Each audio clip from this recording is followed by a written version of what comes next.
Now let's go to the Heinz Field. Public address announcer Randy Cosgrove. And now, ladies and gentlemen, to honor America, today's national anthem will be sung by one of Pittsburgh's hometown heroes.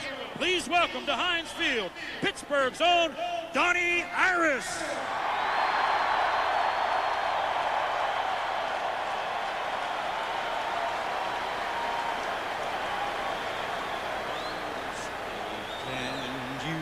See by the dawn's early light what so proudly we hailed at the twilight's last gleaming, whose broad stripes and bright stars through the perilous fight o'er the ramparts we once were so gallantly streaming, and the rocket's red glare, the bombs bursting in Grove Air Station in Horsham, Pennsylvania.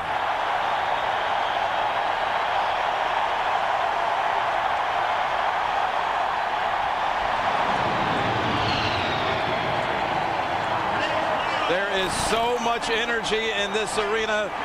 It's almost hard to describe. What are the players feeling right now, Dion? They hyped up. They just want to get their last hit to go ahead and do this thing. They can't wait to get that first hit. Somebody going to hit them in the face, or they're going to hit somebody in the face, and then they're ready. You know, it's moments like this, folks, that I can be reminded why I love this game so much. I lived playing games like this. Well, I'm with you all the way. I wish y'all could be sitting here, but you got the next best thing. You're on CBS, and I got goosebumps. Wow. Bill Cowher said that he told Cordell, is there any place you'd rather be? He's coming down the runway right now. The AFC Championship game straight ahead. We'll see at halftime. Enjoy it all on CBS. Due to the following presentation of the National Football League.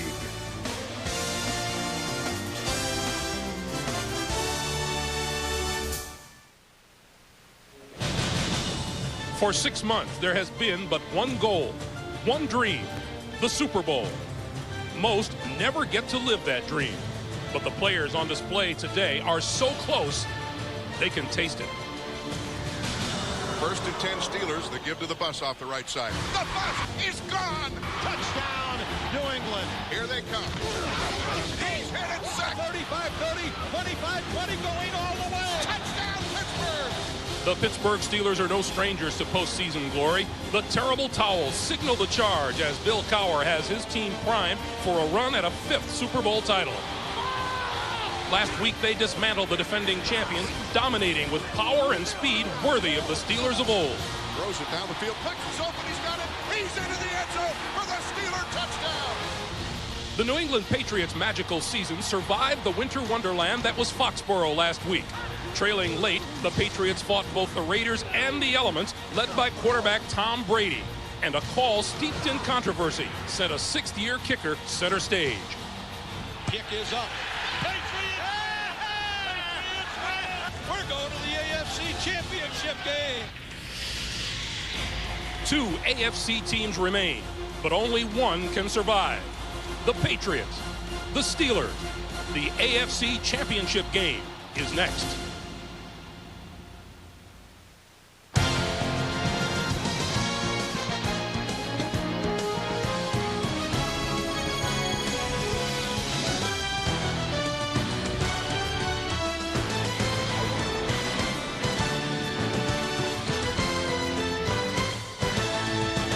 The battle for AFC supremacy, so hotly contested these last 2 weeks, will be decided here today. From Heinz Field for the AFC Championship, the New England Patriots and the Pittsburgh Steelers.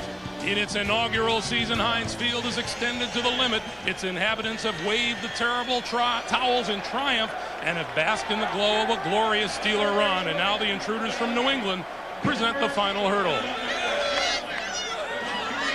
Hi, everyone. Welcome to Pittsburgh. Along with my partner, Phil Simms, I'm Greg Gumbel. Yeah, the Patriots do provide a formidable challenge here today, and anyone who watched Tom Brady's performance in the snow last weekend knows the young New England quarterback can deliver. Well, what a good job by Tom Brady last week. Pressure situation in a playoff game for the first time. He delivered, got him to the championship game. This week, he's going to face a different kind of pressure. Pressure from the Pittsburgh Steelers, blitzing defense. How will he handle it? And the big key for Tom Brady today, make sure you get rid of the football. Do not take the sacks. Now, the Pittsburgh offense has had a number of spark plugs this season, but the guy sparking most efficiently has been quarterback Cordell Stewart. Yeah, Cordell Stewart has been the spark plug for this team. He's just played with so much more confidence this year. Very patient, knowing when to run the football, when to throw it. When he does throw it, he makes good decisions. The key for Cordell Stewart today, the Patriots want to make him win the game throwing the football. Will he make those good decisions? So the question of the day, will it be the Pittsburgh Steelers, the AFC's most dominant team all season long, or the Patriots, who arrive on the wings of a 7-game winning streak? With the AFC Championship at stake, one of these teams, 60 minutes from New Orleans. Our kickoff is next. It's a familiar scenario for Pittsburgh fans. The Steelers are hosting the AFC title game for the 4th time in 8 years. On our sidelines today, Armin Katayan and Bonnie Bernstein. Armin is with New England head coach Bill Belichick. Armin. Coach, how critical is it that you control Cordell Stewart today in some sense of what you want to do defensively to stop him? Well, that'll be a big key for us. We need to keep him in the pocket and not let him make a lot of loose plays with his legs. Force him to stand back there and throw. It's a lot easier said than done, but that's what we need to try to do. All right, Coach, thank you. Let's go over to Bonnie. Cordell, Bill Belichick said one of the keys is containing you in the pocket. How do you try to create opportunities today against the Patriots? Well, just continue doing what I've been doing all year, not trying to do too much more, not worrying about that, but being concerned about putting my team in position to make some plays and try to get some points on the board. And if they stop me, they got to worry about Jerome, he's back, and everybody else. So it's not just me, it's my whole team. All right, Cordell, thanks. Greg? Bonnie, Armin, thank you. A beautiful day in Pittsburgh, Pennsylvania. Sun is shining, a bit breezy down on the field. We'll see how that affects play, particularly the kicking game. The Patriots have won the toss, and they've elected to receive. Are you ready? Oh, I'm ready. Very excited. The fans were sitting in their seats about 30 minutes before kickoff, waving those towels, and it's just a great atmosphere for a football game. Chris Brown will kick it away. Patrick pass is deep for the Patriots, along with J.R. Redmond. And the AFC Championship game is underway. 5 yards deep into the end zone. Patrick pass will not run it out. And New England will have the ball first down at their own 20-yard line as you look at young Tom Brady. 12-3 as a starting quarterback since he came on early in the season in relief of Drew Bledsoe. Well, Tom Brady's going to have to get over those butterflies early today. The Patriots are going to come out, throwing the football, get rid of it. That's what he said the key is for him. Don't take the sacks and look for the football to go down the field early and often. The Patriots begin with an I formation behind Brady. Movement up front. Penalty markers fly. This play doesn't count, although Brady completes the pass over the middle. Well, right away, what happened?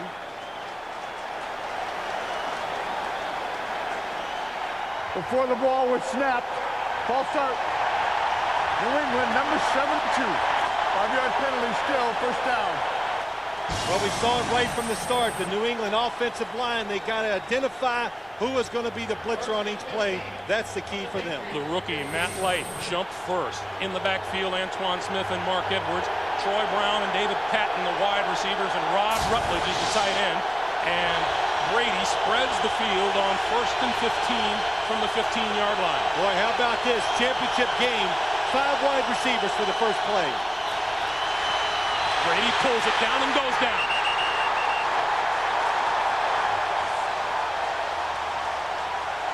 Aaron Smith, number 91, led the charge.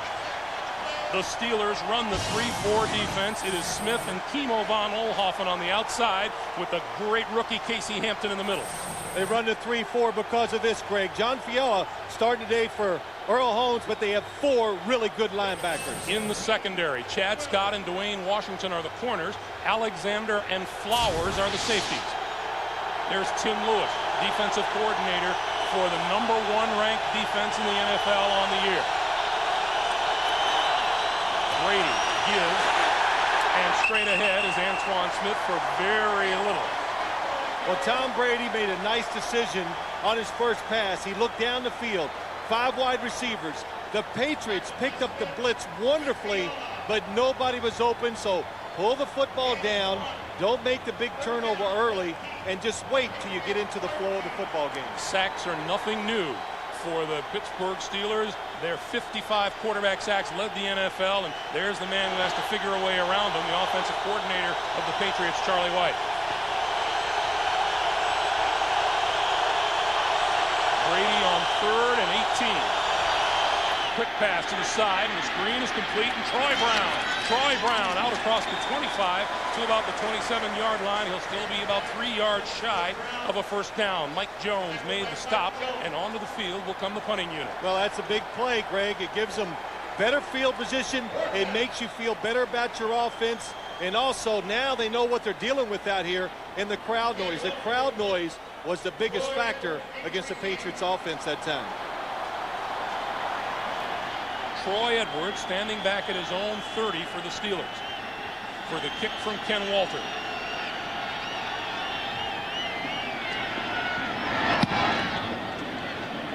Walter floats it high, and Edwards drifting back. It bounces at the 25-yard line, takes a Steeler bounce, and rolls out of bounds at about the 27. 46-yard kick and no return, and onto the field comes Cordell Stewart, who has had an absolute superb season as the quarterback of the Steelers. Yeah, what a turnaround for Cordell Stewart. Last year, nobody wanted him here in town. This year, he's played very, very good from the start all the way through the season. Very composed, and the big deal for him, always look for him to run the football early, because Bill Cowher says that takes away the nerves. It makes him feel like he's part of the football game. Jerome Bettis in the backfield for the first time in 7 weeks. And the bus gets his first handoff. Squirms forward to about the 29 or 30-yard line and pick up 2. It'll be 2nd and 8. One of the most underpublicized units in the league, the Steelers offensive line. It might be the best in the NFL. In the backfield, along with Jerome Bettis, is John Whitman. Burris and Hines Ward, terrific wide receivers, and Jeremy Tooman is the tight end. And Jerome Bettis, after 1 carry, comes to the side, and there are 4 wide receivers in for the Steelers now on 2nd down.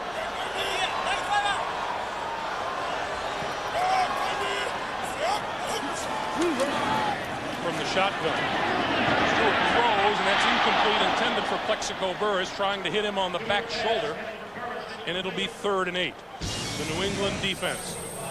Hamilton, Mitchell, rookie Richard Seymour, Anthony Pleasant up front. When you look at New England's linebackers, the question is, can they stand in there and take the pounding by the running game of the Steelers?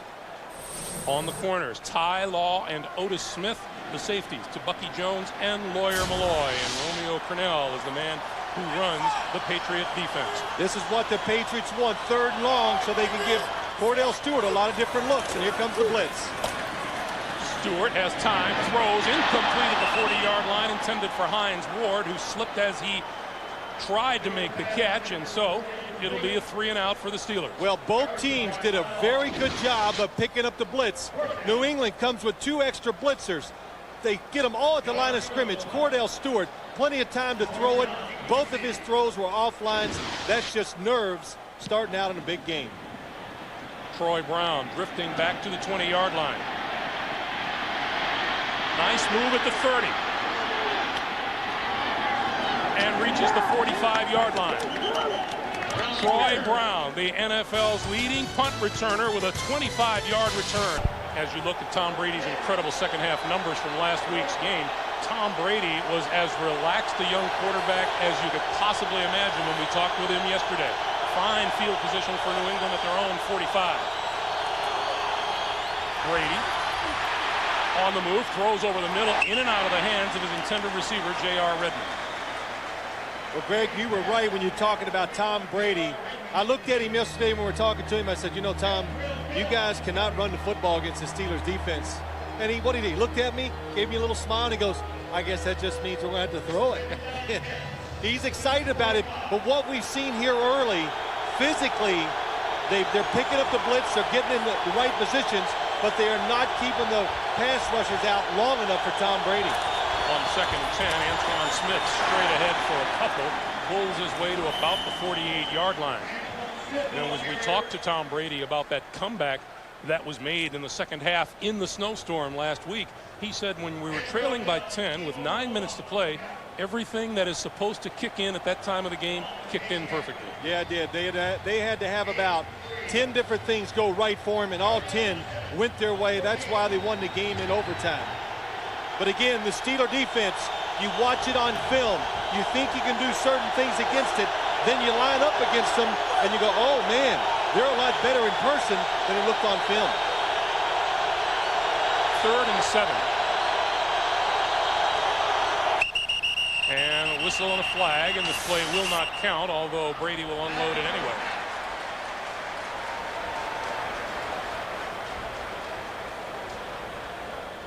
Before the ball was snapped, false start, New England, number 63, 5-yard penalty, and it's still 3rd down. That time it was right guard Joe Andruzzi, and we've seen a couple of signs of a few jitters and tightness already today. Well, there's got to be, first off, especially from New England. Crowd noise is huge because they can't hear the quarterback. But you're playing a defense that's fast, you know it's good athletically, and they move around a lot. So everything is working against the New England offensive line here in the start of the game. Brady and the Patriots facing a 3rd and 12 and need the Pittsburgh 45 for a first down.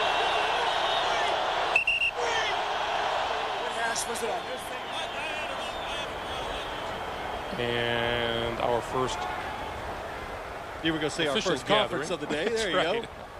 Well, they want to know, hey, how was last night? Was it a good night? Did you have good food?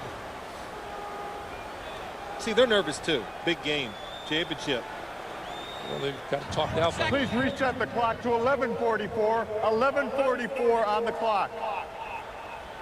So we'll add 4 more seconds to the game clock. Make up.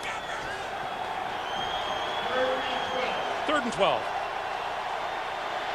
New England winners of 7 straight, 9 of their last 10 games.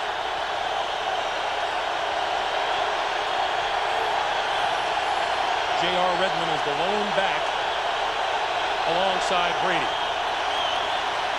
No blitz this time. The pass over the middle is complete. Redmond spinning at midfield and goes down and is a good 5 yards shy of first down yardage. Well, the Steelers, they know it's 3rd and long, so they're going to play safe defense. They're going to make Tom Brady throw the football short. And when you do that against the Steeler defense, they're very good running to the football and excellent tacklers. Troy Edwards standing back at his own 20-yard line, awaiting the kick from Ken Walter.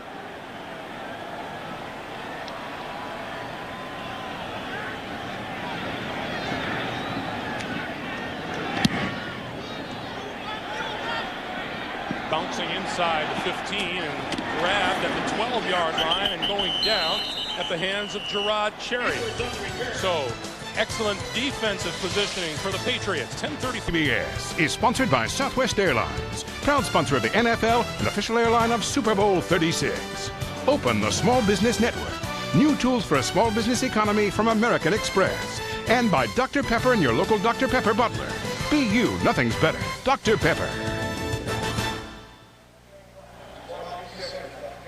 Welcome back to Pittsburgh. 10 minutes, 35 seconds to play in a scoreless first quarter. Neither team has been able to get anything going offensively as Cordell Stewart brings the Steelers to the line. Bettis and Whitman in the backfield.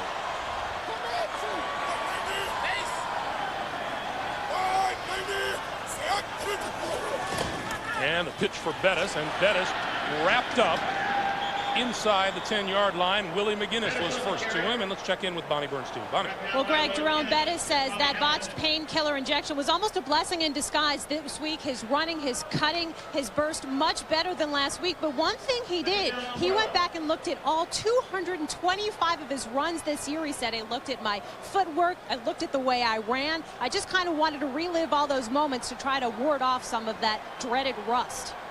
All right, Bonnie, he has 2 carries for 0 yardage. He lost 2 on that play. It's a 2nd and 12. Stewart to throw. Far side, incomplete, penalty markers fly. Otis Smith with the coverage on Plexico Burris.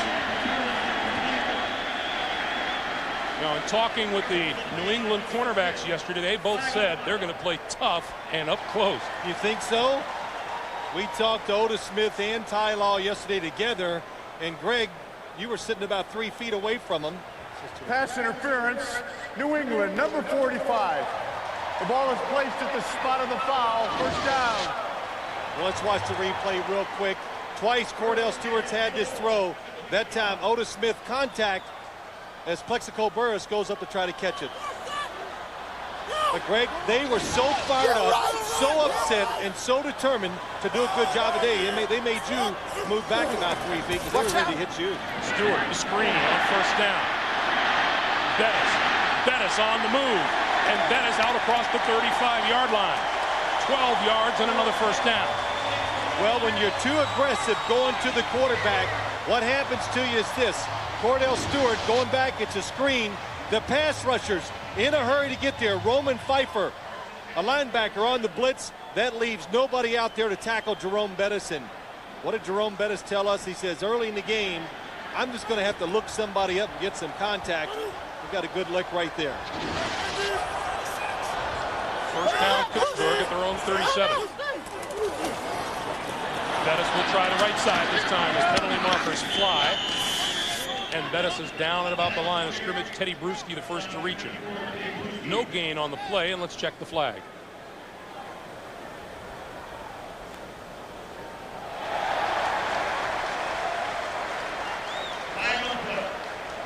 I think the umpire threw the flag, Greg. Usually this is a very unusual call.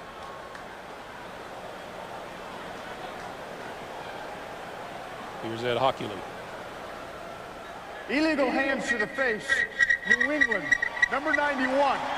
It's a 5-yard penalty and an automatic first down. That's defensive end Bobby Hamilton.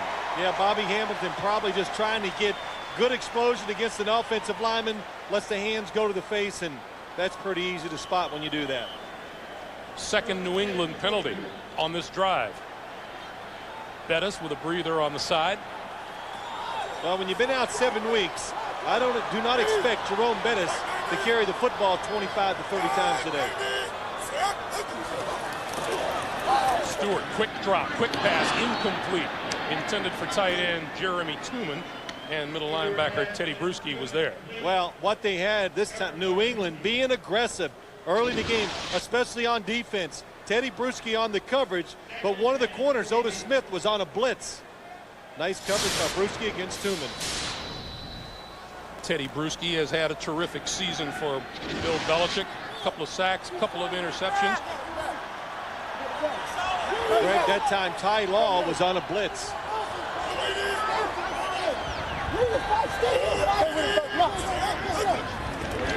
Stewart lost the football. The pile up at the 39-yard line. Got third down. And it appears that the Steelers recover.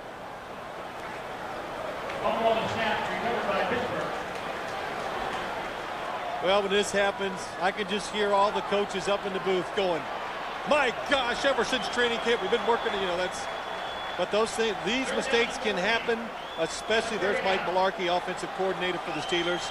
You're nervous, you're trying to identify defense, you got to play on where you got to really take a chance to block somebody from the center position, makes a bad snap.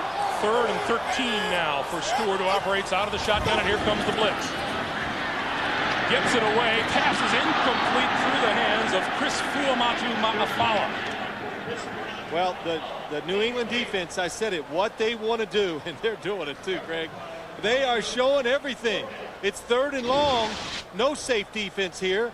Look at the linebackers. 1 from that side, 2, 6 people coming. Pretty good pickup, but look at the hit. Roman Pfeiffer gets a nice lick on Cordell Stewart.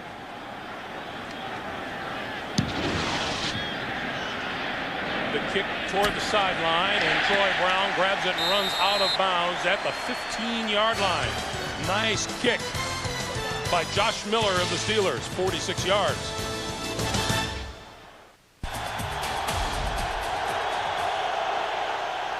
What New England has done on his first 2 possessions. J.R. Redmond in the backfield, and Brady to throw on first down once again. Waits, and then throws it away. His intended receiver, David Patton, to the near side. And on offense, they are not hesitating once they grab the football, are they? No, they're not, Greg. You know, the one thing, though, remember what Bill Belichick said. We know we can figure out the blitzes. We can get people in position to block them. But they're worried about what's going physically as they go to the hurry-up offense, because you cannot duplicate the skill and the speed of the Steelers defensive players in practice. Going with the no huddle, and Brady throws over the middle and complete across the 25 and out to the 30 is Troy Brown. And that's where there's a late penalty marker flying in from deep in the secondary. Sorry, Greg. So that's where they want to throw the football to Troy Brown, and I'll show you why here in 1 second.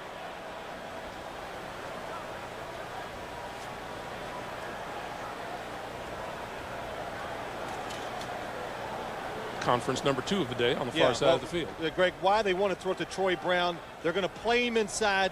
That puts a safety on him. Lee Flowers, Troy Brown, tremendous season. There was no face mask foul on the and was on the helmet, but did not pull the mask. The play results in a first down. All right, good explanation. Let's look at the catch. Troy Brown, here he is against Lee Flowers. Nice little move to the outside, just enough. Create space, catches it, and then protect the football against a swarming defense. First down of the day, and there you see what was the possible penalty and was decided it wasn't. Quick pass, and that's complete to Troy Brown to about the 35-yard line. Yeah, good shot by that, Greg. Just a hand on the helmet and a good conference by the officials to get the call right.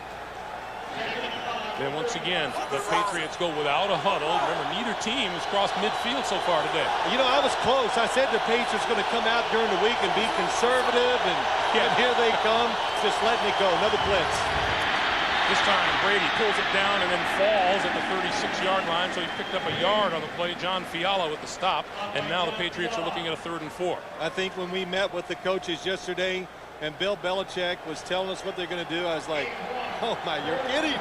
But that's what happens when you get in big games. Don't be afraid to try to win the game. Don't be concerned, oh, if we make a mistake, make the plays. Here comes another blitz pass over the middle, and fighting for first down yardage is Jermaine Wiggins, and he didn't get there. The spot is going to come up about a half yard short of a first down.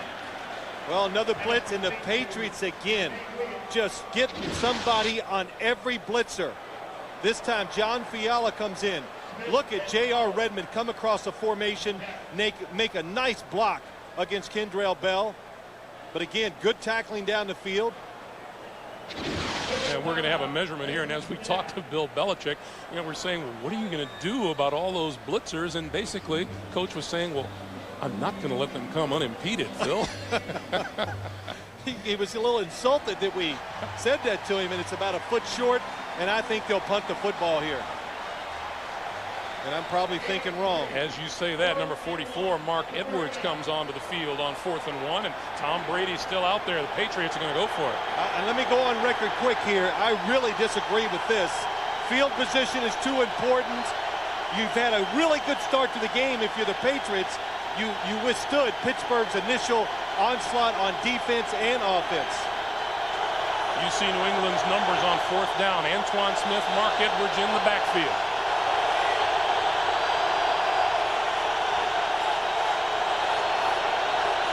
Now Brady calls timeout. Well, that makes sense. Hoping to pull the defense offside. It didn't happen. Running out of time. The punting unit will be on the field when we come back. As we come back to play, Phil, is it preferable to burn a timeout there rather than taking the 5-yard penalty? Yeah, it is, Greg. You play field position to the max. in the first half. You waste the timeouts in the first half, you save them in the second. Troy Edwards is deep. What a kick. What a kick by Ken Walter. And this one will bounce at the 5 and take a sidewards bounce and is down just inside the 10-yard line. 52-yard punt by Ken Walter of the Patriots. Just a reminder, Saturday, February 9th, join the NFL's biggest stars for the 2002 Pro Bowl. Tom Brady, Cordell Stewart, Kurt Warner, Marshall Faulk among those expected. We ask you to check your local listings. Let me rephrase that. You use your timeouts freely in the first half. You can serve them in the second half because you need them in case you're trying to win the game late. You waste them in extreme circumstances. Yeah, waste is not a good word when you're talking about this game. Well, Pittsburgh has had the worst of the field position battle so far. Bettis and Whitman in the backfield now as Cordell Stewart operates from his own 9-yard line. The pitch for Bettis, trying to turn the corner. Doesn't get there. Ted Johnson led the charge, and he's dropped back at his own 6-yard line, a loss of 3. Greg, there is no doubt Jerome Bettis is not as fast and as powerful as we've seen him in the past. This time, trying to decide where to go. Well, maybe he's just not as quick and powerful because there are no holes to run in yet so far. You know, we talked with Jerome on Friday, and he was adamant as he comes to the sideline, adamant about saying he wasn't going to be missing anything. Yeah, you know what? Again, just like the Patriots offense getting ready for Pittsburgh's defense, practice speed and game speed, no matter how hard you try, they're different. Amos Zeroué is onto the field now on 2nd and 13. Stewart fakes the pass, almost gets wrapped up in his own end zone and makes it out to about the 2 or 3-yard line. A loss of 4 on the play, and it's 3rd and 17. And so far, the only pass that Cordell Stewart has completed was a 5-yard screen pass to Bettis. Well, this is the fake screen left. Sweep right with the quarterback, but the problem was it was against the blitz, and Bobby Hamilton, number 91, had him in the end zone. Cordell Stewart, Greg, you said it. He's big, he's strong, hard to bring down sometimes just one-on-one. Oh, how many times did we hear the Patriots say yesterday, he's more than a quarterback, he's another running back in the game. Well, you said while watching him warm up, he's 20 pounds from a linebacker. But he has very strong legs, helps him get out of trouble. Out of his own end zone, pass this side to a wide-open Zeroué to the 10, to the 11. And that'll be well short of a first down. Mike Vrabel made the stop after a 9-yard pickup, and the Steelers forced a kick. Well, patience. I tell you, the one thing I like, both teams on offense showing some patience, not gambling. To the other side, there's good defenses when you get to the championship game. And the Patriots, Greg, are doing everything defensively, making it difficult for the Steelers offense. Outside of that near heart attack that you had on 4th and 1, everything's been pretty steady. Josh Miller's line drive kick, and that one takes a Steeler bounce, and what a punt. That one all the way down and inside the 25-yard line. Good for a 64-yard kick, but there's a penalty marker down. Troy Brown should have caught the football and stepped out of bounds. Instead, he lets it go, hits in, and rolls another 15 to 20 yards.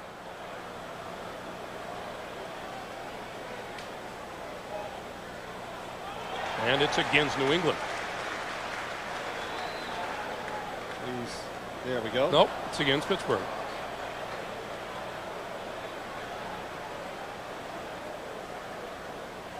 Bill Cowher saying, Ed, talk to me. Bill Cowher knows what a wonderful change of field position he got out of that, and now I don't think you have to ask the Patriots. They're going to want you to re-kick it. Oh, they're not likely to get another kick of that nature.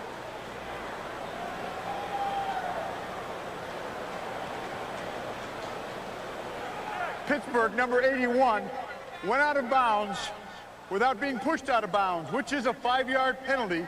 Repeat 4th down. Yes, it is. Troy Edwards, number 81, on the outside.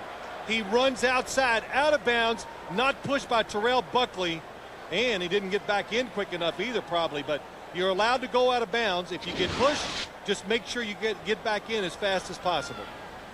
Boy, big break for the New England Patriots here. So now Josh Miller will have to kick it again. He's back at the end of the end zone. Wow, that's the first time I've heard the crowd quiet today.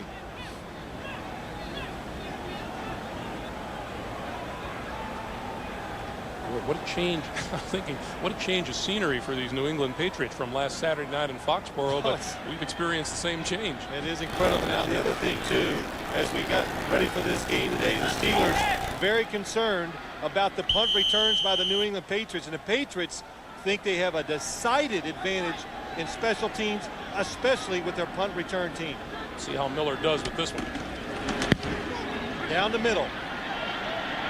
Troy Brown from the 45 to the 40 to the 30. Brown to the 15 to the 5. Touchdown.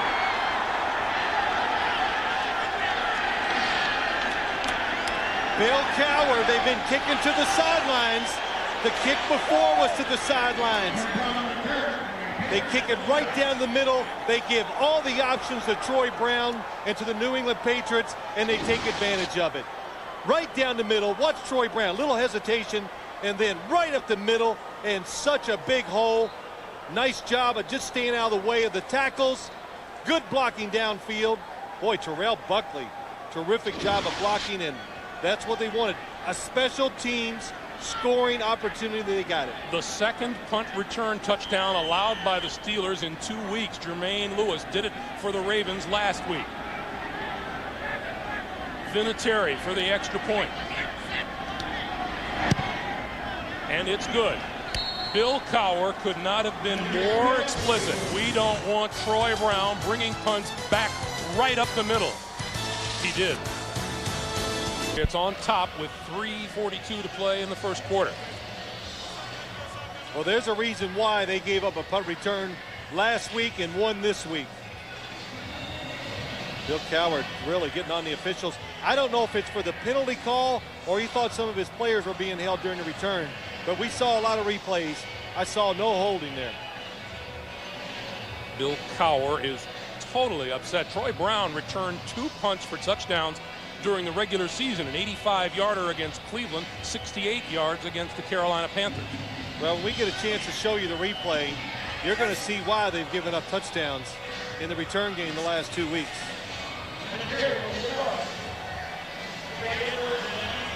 Now, you know, when New England coming here, scoring first is a tremendous pressure just taken off of them now. Now you can play, you got a little freedom, you can afford a mistake if it happens, and it just makes players and coaches be a little more creative and loose. This is Troy Edwards at the 10. The 20. And down at about the 23 or 24-yard line by Fred Coleman. Let's go back to the touchdown. Yeah, let's look at it. I want to show you some good blocks. Watch Troy Brown in the middle of the field. I want to say, look at the blocks. There's no blocks. It's just Troy Brown making a nice run up the middle. Pittsburgh just out of position in the punt game, but watch Troy Edwards. Troy Edwards is the one who ran out of bounds, committed the penalty. He never got off the line of scrimmage on the re-kick. What a job by the Patriots. That time it was Terrell Buckley was doing it, and so was Antoine Harris. First down, Pittsburgh from their own 24. Stewart throws out in the flat, and that is complete to Kreider, the fullback. I think the New England Patriots, when you say they lead here, consider that entire game against the Raiders, they never led until it was over. Well, you know, you look at this game today, Greg, we've talked about the New England defense, some of the things they want to try to do, but this Pittsburgh offense, they were really counting on one fact, the fact that their offensive line can overpower New England's defensive line, and they can run the football, and when you do that, everything opens up for the Steelers offense.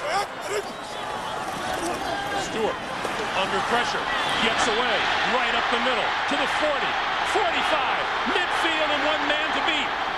Can't beat Otis Smith, and he's run out of bounds. 34 yards for Cordell Stewart and a big first down.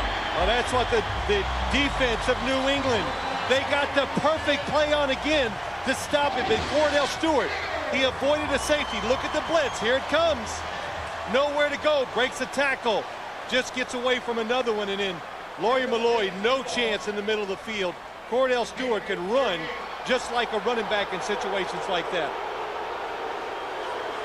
Nice blocking down the field by Jermaine Tooman. All of a sudden, the Steelers in New England territory. Pass to the far side, and that one is complete. And Hines Ward inside the 35-yard line, and appears to be a little hitting on the far side of the field, doesn't it? Ooh, a little. Everybody's running trying to get some licks in. Jerome Bettis in the backfield actually became almost a lead blocker after the ball was caught. He ran down there so fast.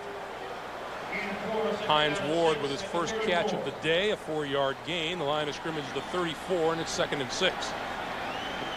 Well, the way you stop a running quarterback is you blitz him. In other words, you just cover the whole front of him, where when he wants to run, there's nowhere to go. The Patriots just a little out of position. Cordell Stewart took advantage of it. The give is to Bettis. You know, we've heard so much about this confrontation, Ty Law, and we asked Ty Law about his alleged comments, and he said, you know, nothing could be further from the truth. It was a fabrication by some writer. He said, they're very much like we are. They like to hit people in the mouth. We like to hit people in the mouth. And he said it came out that I said, we're going to go up there and hit him in the mouth. Yeah, he was, besides feeling like they're getting no chance to win the game, he was pretty upset over those comments that were printed, and he let us know that yesterday when we talked to him. Another blitz. From shotgun on 3rd and 5. The pass is complete inside the 30, inside the 25 to Bobby Shaw, and a first down for the Steelers. Well, we showed you on the other side, Troy Brown going against the safety and Lee Flowers. This time you got Bobby Shaw, wide receiver, going against Tabucky Jones, who is a safety. He faked inside when he broke outside. Look how wide open he is. And again, the Steelers' offensive line and the running backs doing a good job of picking up the blitzers.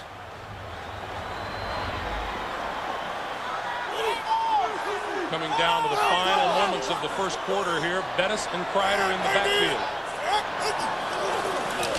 And the fake, the pass out to the side, that's complete to the tight end, Cushing. And Cushing inside the 15-yard line and very close to another first down. Mike Vrabel with the stop. So as time winds down in the first quarter, the Steelers trail by 7, but they're on the move. That's the end of one. New England 7. On Super Bowl Sunday, you can vote for the game's MVP. Your vote counts toward deciding the winner. Log on to superbowl.com or America Online keyword superbowl.com. Now, you know, I have been just burning up the computer the last couple of weeks for all the people out there. I never use it. Greg makes fun of me because he lives on it because he has no life. But just kidding, partner. But look at Pittsburgh's red zone off all the first 3 possessions, 29 yards. 60-some yards on this possession. Cordell Stewart has completed 5 straight passes, and he's thrown in a 34-yard run for good measure. First down from the 13.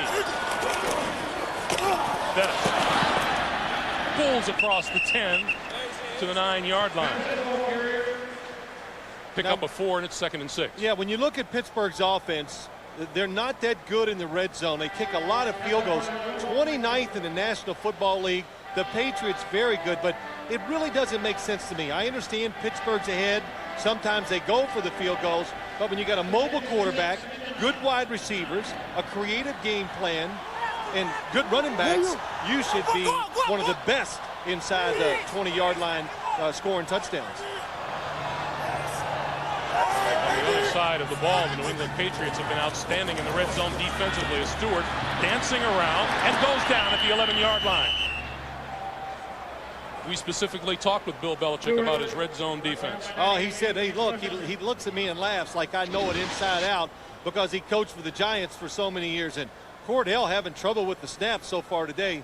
But Bill Belichick says the key to our defense is we just take away some of the easy plays that the offense wants to do.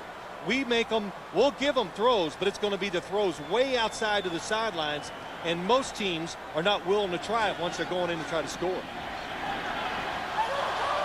Play clock is down to 5 as Stewart and the Steelers look at 3rd and 8. Pulls it down, and now Stewart is on the move. Penalty marker down, throw into the end zone is incomplete. Let's check the flag. Usually when a quarterback moves like that, yep, it's going to be a hold because the offensive lineman's going, hey, what's going on here? He's wondering why the defensive lineman just takes off and runs away from him. Holding Pittsburgh, number 77. The penalty is declined. Brings up 4th down. So that's Marvell Smith, the second-year tackle, and that'll bring Chris Brown and the field goal unit on. And to say that things have been adventurous here at Heinz Field for place kicker Chris Brown is an understatement. He's missed 14 field goals on the season, 10 at home, and 1 last week in the postseason. And this south end of the field is the trouble spot as far as the wind is concerned. From 30 yards out, he hit that one hard and he hit it straight. Who do you think is happier, Bill Cowher or Chris Brown? 7-3, Patriots lead. And each week we had our wishes as well. You know, Chris Brown, that field goal was all the more miraculous because as he was warming up, Jerry Glanville was all over him out on the field. Oh, it was. I thought Chris Brown should have just lined up and kicked one at him because he was watching every kick, analyzing it, and just, you know, he kicked it very well during warm-ups.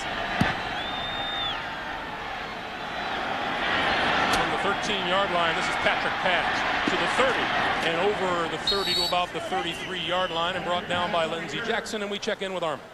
Greg, it's really no surprise what Troy Brown has done today or set a team record with 101 receptions this year, because when you talk to him, the words like persistency, consistency, and hard work come up time and time again.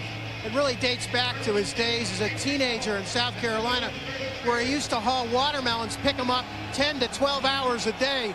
Not only strengthened his work ethic, but really developed his strength of his hands. Back to you. All right, Armin, yeah, that'll explain those arms of his. The 33-yard line, the line of scrimmage. The give is to Antoine Smith, and Antoine Smith to about the 35, the 36-yard line. It'll be 2nd and 7. You know, Armin talking about Troy Brown. Greg, we talked to him last week, and, you know, it's always nice to see guys like him come in the league, have no chance, just trying to survive, and then like 5 years later, all of a sudden, they're starting wide receiver, and not only do they start, they're extremely productive, and this year just bears that out, over 100% receptions. Coming this way now, and across the 35 to the 40 is Antoine Smith. You know, Troy Brown hasn't had a touchdown catch in 6+ consecutive games, but he's had 3 punt returns for touchdowns. On the screen there, boy, he has an ability to weave his way through traffic, which serves him well on those punt returns, just like this one. Well, you know you've arrived as a wide receiver when the offense finds ways and design plays just for you, and the Patriots do that for Troy Brown.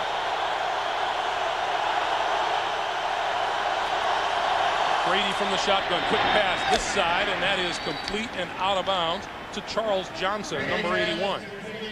Well, you know, I keep watching this game. Both defenses being creative, blitzing, but both offenses getting in good position to pick it up. Finally, Tom Brady has time to throw the football to the sideline, finds a wide open receiver against Dwayne Washington. Charles Johnson with his first reception since the 25th of November.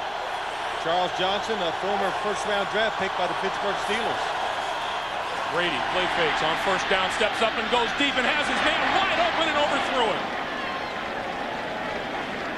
David Patton had beaten his man and just couldn't catch up. Well, Tom Brady probably had to be a little careful because he's getting ready to get smashed by Jason Gilden. So he throws it in a safe spot, and David Patton, one of the fastest wide receivers you'll see. Well, it was a late hit, really, and it was low. Nice move, but he needed to stick the football in there on a line, but just didn't make the right decision on where to throw it. 2nd and 10. Brady looks back this way and completes it to Redmond. Redmond looking for running room and runs out of room. Is down back to the 41-yard line. Kendrell Bell, the NFL Defensive Rookie of the Year, heads him for a 6-yard loss. Well, Tom Brady limping just a little bit from that hit because you could see his ankle turn on the play before. But the one thing, Greg, last week we saw, I think, at least 10 screen plays by the New England Patriots. That might be all of them we're going to see today. The Patriots knew Pittsburgh was too good on defense, too fast, and they knew they'd be working on them all week too, so not going to try too many of them. Steeler fans on their feet on 3rd and 16. Brady steps up over the middle, complete inside the 40-yard line to Troy Brown, and that's enough for a first down, and the Steelers are saying incomplete. What a throw by Tom Brady, and terrific protection allows him to get the time to throw the ball down the middle to Troy Brown. Jason Gildon on Troy Brown. Not a good matchup. And now here comes the red marker. It means Bill Cowher wants to challenge this call. Well, we could not see from that angle. Pittsburgh is challenging the ruling on the field that it was a completed pass. So we go into replay mode for the first time today. Pretty big replay, too. We didn't have any good thing because we didn't have any big ones last week, did we? No, we didn't. No such thing as a little one you get in the playoffs. Troy Brown has possession, turns, hand is under the football. It comes out, but it's after he hits the ground. Let's look at it again. This is not going to be a good angle because we lose sight of the football. Let's try this one. Check where Troy Brown's hands are when he goes down to the ground. I got to get down here because of sunlight. Hand is underneath the football. Is that how you see it, Greg? I'm going to say that's a catch. And it's going to be a very unpopular decision here in Pittsburgh. Now, you know, they did kind of change this rule a little bit a couple years ago. If you remember when the Tampa Bay Buccaneers were playing the St. Louis Rams in a championship game, it used to be the ball, even if you had control, it couldn't hit the ground first. But that's not the case in this play.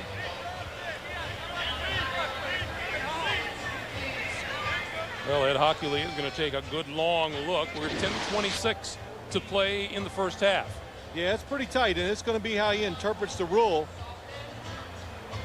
He has to have total control of the football once he hits the ground. Elbows on the ground. Elbow hit the ground. He had control of the football when his elbow hit the ground. Let's look at that one more time. Well, Ed Hockley has made his decision. A body part. See, I didn't recognize it the first time. Watch. He catches it. Total control. Elbow hits the ground. You're down. Complete pass. I haven't got one of these right all year. This one I'm going to get right. Everybody's laughing at me. After reviewing the play, the receiver never had complete control of the ball. The ball hit the ground. Therefore, the pass was incomplete. The ball will go back, and it is 3rd and 15 on the 42-yard line. We'll put 8 seconds back on the clock. Please reset the clock. Let's watch it again. Does he have control of it?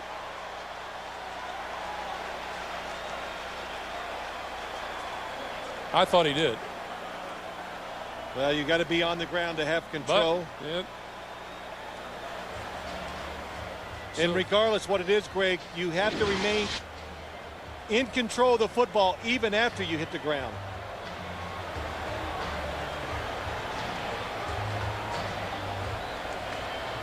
Well, how unusual for us to be in the middle of a questionable replay call. Well, that's a tough call. Yeah. Now Ed Hockley is going to explain it to Bill Belichick. Meanwhile, that wipes out what would have been a 19-yard gain and a New England first down. So the key there, even though it looked like he had control, even after he hit the ground, he has to keep it in his control at all times.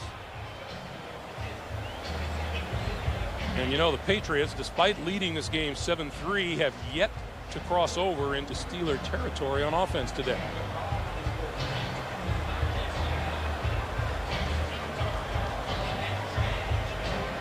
So number 13 is Ken Walter, and he will get this kick away once the officials have finished discussing matters.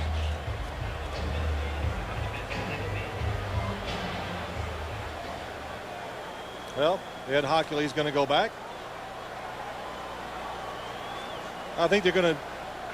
We're just checking to be sure we've got the correct spot. We're not changing the ruling. Let's go see either the time or the yard line.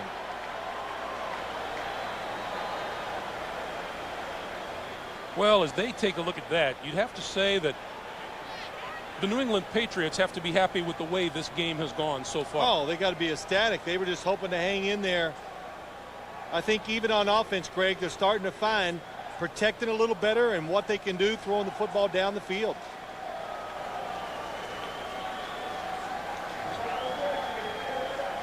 Well, the Patriots told us that Tom Brady said we worked on protection a lot this week, and the Steelers have not quite created the havoc in the backfield the way they did a week ago against the Baltimore Ravens. That's Troy Edwards standing at his own 15-yard line.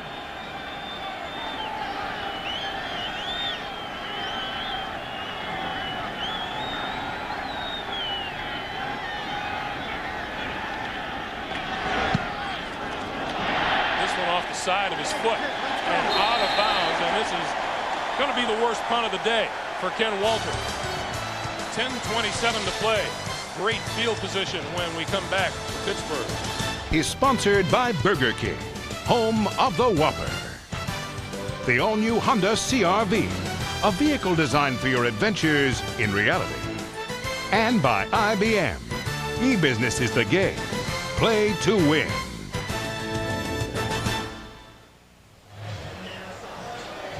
On a beautiful day in Pittsburgh, not a beautiful punt by Ken Walter. His previous punt was 52 yards. This last one just 18 yards and gives Pittsburgh possession at their own 40-yard line. Jerome Bettis, Dan Kreider in the backfield behind Cordell Stewart. Gonna go long. Stewart going deep down this side for Hines Ward. Oh, what a catch. Did he come down inbound? The official says no. Cordell was faking like he was going to go out and they were going to snap it to the running back.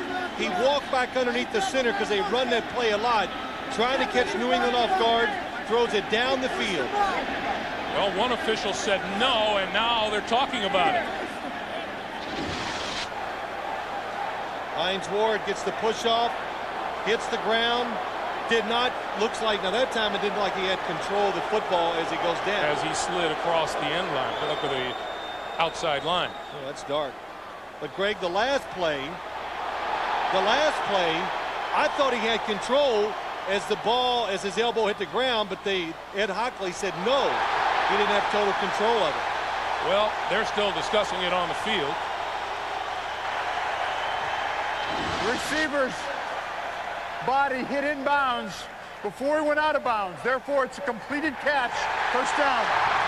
All right, let's watch Bill Belichick on the other side. He already has that flag in his hand, and here it comes. Good throw, too. 20 yards. But if any body part, just like the other replay, if he'd have had control of the football or complete control, when a body part hits the ground, you are down.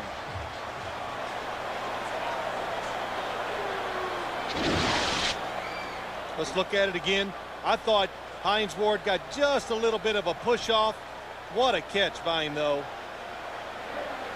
And the question is, does he have control here as he hits the ground? Well, you know I'm going to be wrong.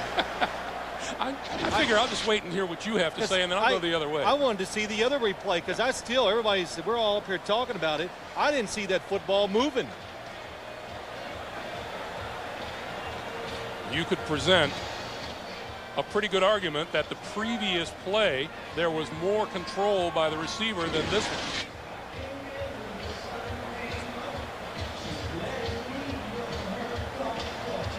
Terrific effort by Hines Ward. He re-gripped the football, then when he hit it came out. He re-gripped it too.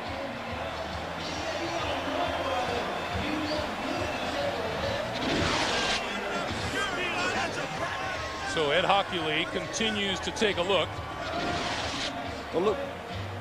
Well, here's Cordell after the throw. Trying to fake him out, trying to get New England to relax. They run a fake where he's always going out to the wide receivers, looking like, hey, what's going on here? And they usually snap it to the running back. So Pittsburgh was hoping New England would think they were running that football play, get them relaxed. Cordell get under there, take the snap, and go deep. You know, and Bill Cowher was telling us yesterday, he just delights in these. You know, he runs them so often, you can't really call them trick plays anymore. They're part of the arsenal. Watch his right hand. Well, there's no doubt when he hits the ground, the ball comes loose. After reviewing the play, as the receiver hit the ground, the ball was moving in his hands on his chest. He never got possession of the ball again until after his body had touched the ground out of bounds. Therefore, it's an incomplete pass. It brings up second down. You know what? I was even afraid to give my opinion. But Ed Hockley, let me just say this. Terrific job of explaining to the fans and everybody at home exactly what's going on and exactly what he saw in the replay and is basing his decision on. That time you could see as he was going down 2 that he regripped with his right hand, hit the ground, the football came out. It's funny, we talked about this last night too. So it's 2nd and 10 from the 40-yard line.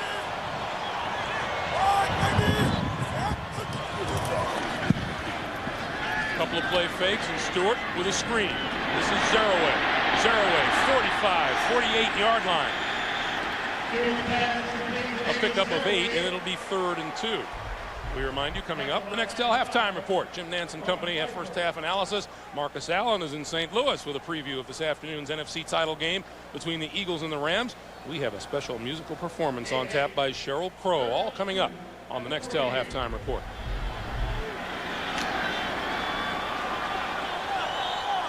Third and 2 for Stewart and the Steelers.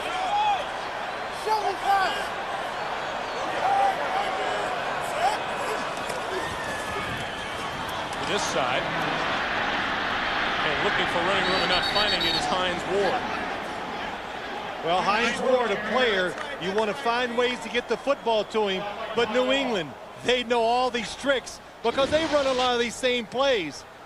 Troy Edwards in motion, trying to get the block on the outside. Hines Ward, look at Ty Law, good position, breaks down, nowhere to go. I believe just before the snap of the ball, he heard someone yell shovel pass. Yes. So Troy Brown back just inside his own 10-yard line for the kick. The near side of the field and out of bounds. I think Bill Cowher might have made it a point. Josh Miller, please don't kick it to Troy Brown. First down, the Patriots from their own 22. Looking for running room on the left side is Antoine Smith, and it's just not there. Well, you know, you've noticed a little bit of a change from the New England Patriots. They were going to come out, force it down the field, really be aggressive, but it's just too dangerous, Greg. It's just too much, too volatile, too many things can go wrong, and they've settled down trying to find some ways to run the football a little, so when they throw the football, maybe Tom Brady can get a little extra time to throw it.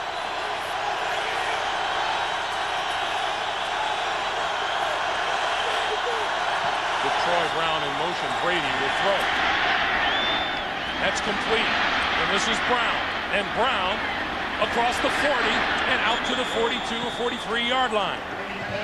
Boy, every time Tom Brady drops back, if you're the Steelers, just send 3 people to Troy Brown because that's about all he's looking for. They bring him in motion, the only wide receiver out, wide open. And watch this little move. Lee Flowers misses the tackle and lets him get a lot of extra yards. How's this for how much Tom Brady has relied on Troy Brown? 101 receptions on the regular season, 59 of them for first down.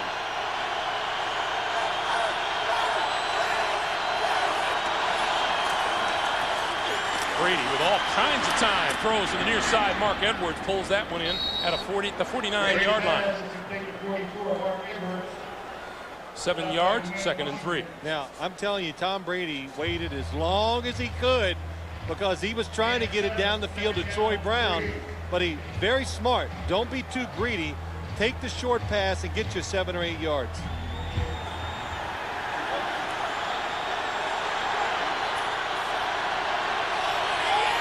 Six rushes, 14 passes.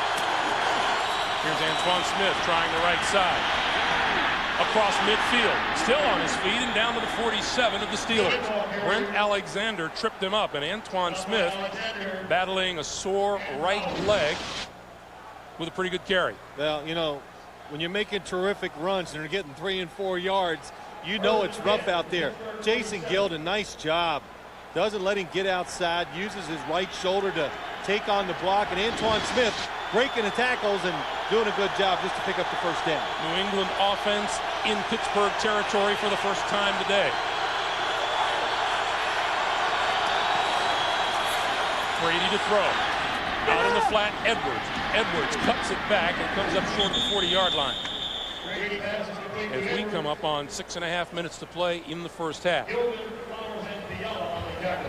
Tom Brady and Lawyer Malloy were the two team representatives who came into Pittsburgh early for the press conferences on Friday, and they stayed rather than travel back to New England. Tom Brady telling us, one reporter said, well, gee, you're going to miss the Saturday morning walkthrough. That won't exactly cost you a football game. Straight ahead is Mark Edwards. And Edwards looks to be about a yard to a half yard short of the first down. You know, a lot of times when you watch a football game and running backs have to struggle so much and break tackles and all that stuff just to get a couple yards, it makes me think there's gonna be some fumbles because you're fighting so hard to get those extra yards. You get hit too.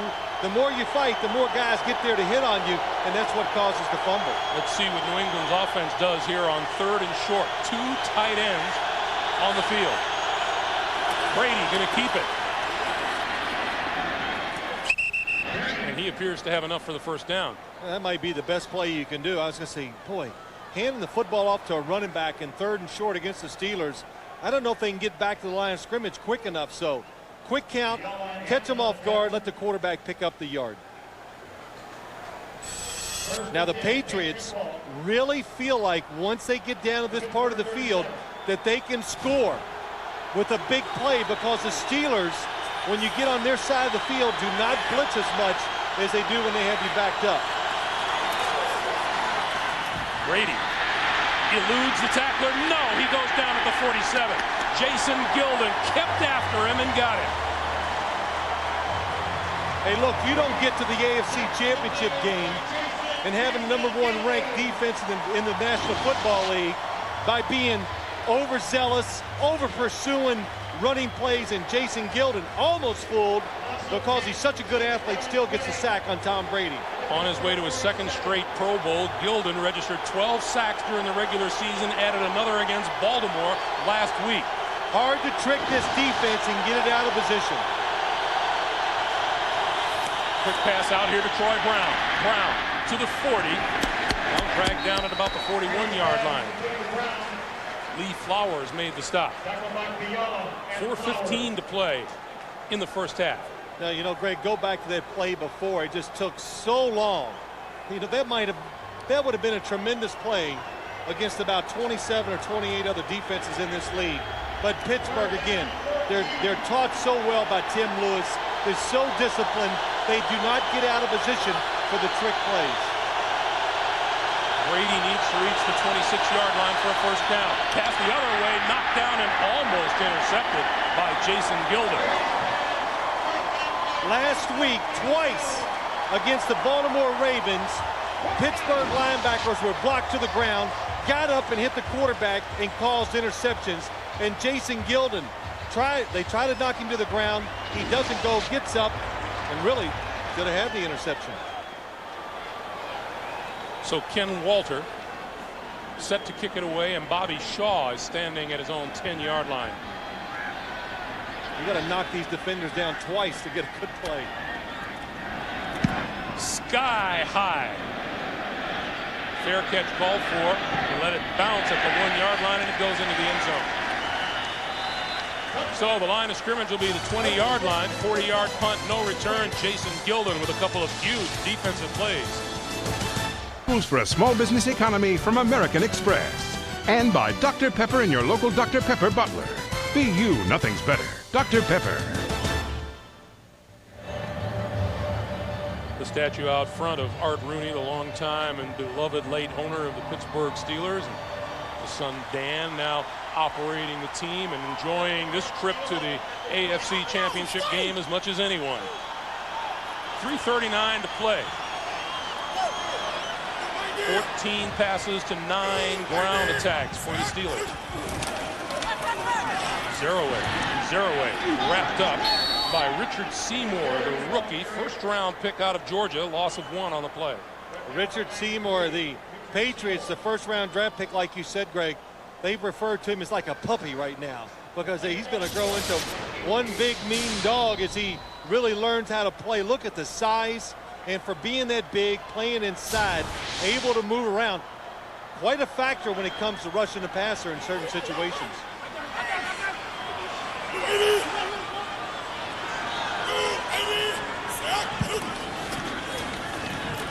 On 2nd and 11, Stewart throws far side, incomplete, and a fine defensive play by Ty Law. Hines Ward, the intended receiver.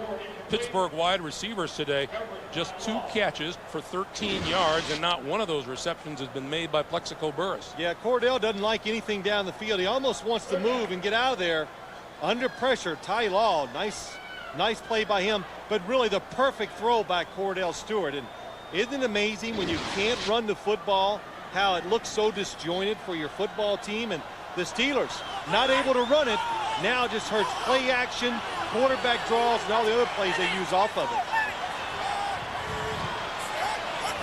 Here comes the blitz. Stewart on the run, brought down across the 15 to the 17-yard line. Willie McGinnis, number 55, tracked him down. And onto the field comes the punting unit. Another fine defensive stand by the New England Patriots. And if I was the Pittsburgh Steelers, I would keep most of my people in, because you know now it's just the rhythm. The New England Patriots are going to blitz you on every 3rd down. We have a timeout on the field. 2:49 to play. We'll be back to Pittsburgh right after this. Field position out of this kick. Pittsburgh goes through its 4th 3rd and out of the day. Troy Brown is deep. Josh Miller get away from Brown, gets some distance on it, and gets it inside the 30-yard line. Oh, Bill Cowher will love that one from his punter. 53-yard kick and no return. And see why CBS Monday is America's best night of comedy, starting with The King of Queens, followed by all new episodes of Yes Dear, Monday's #1 comedy, Everybody Loves Raymond, and Becker. Plus, an all-new 48 Hours Monday here on CBS, America's most watched network. You know they're still talking about our appearance on Yes Dear? Yeah, sure they are. What are they saying? Those 2 idiots that couldn't get their lines down? That might be what they're saying. I know one thing. I would never want to be an actor and do a sitcom, because that is some work they do. Yeah, they do. They work hard. They put a lot of hours in, and benefits seem to be good, though. Oh, yeah, they're not doing it for free. I know that. 2:42 on the clock. The Patriots with the ball at their own 30-yard line and 1 timeout remaining. They'll also get a stop the clock at the 2-minute warning.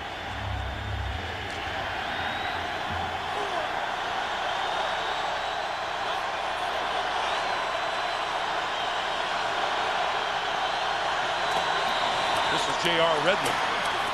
And Redmond across the 35 moves the pile to the 36-yard line. Mike Jones, number 51.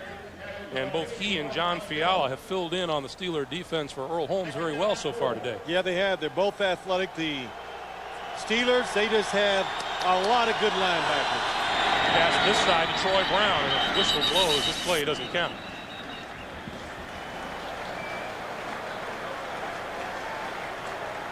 Before the ball was snapped, start, New England, number 80.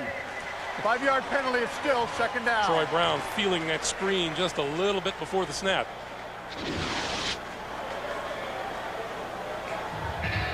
Yeah, be moved just before the snap.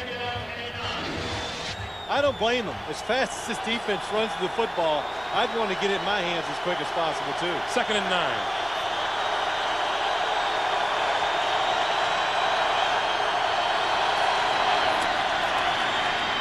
Brady, that ball is tipped and falls incomplete. Jason Gilden got his hand on the football. And at 1:59, we take our 2-minute warning with New England with the ball. 9 till halftime, and then it's the next till halftime report. Jim Nance and company have first half analysis. Marcus Allen in St. Louis with a preview of this afternoon's NFC title game and a special musical performance here at Heinz Field by Sheryl Crow. All coming up on the next till halftime report.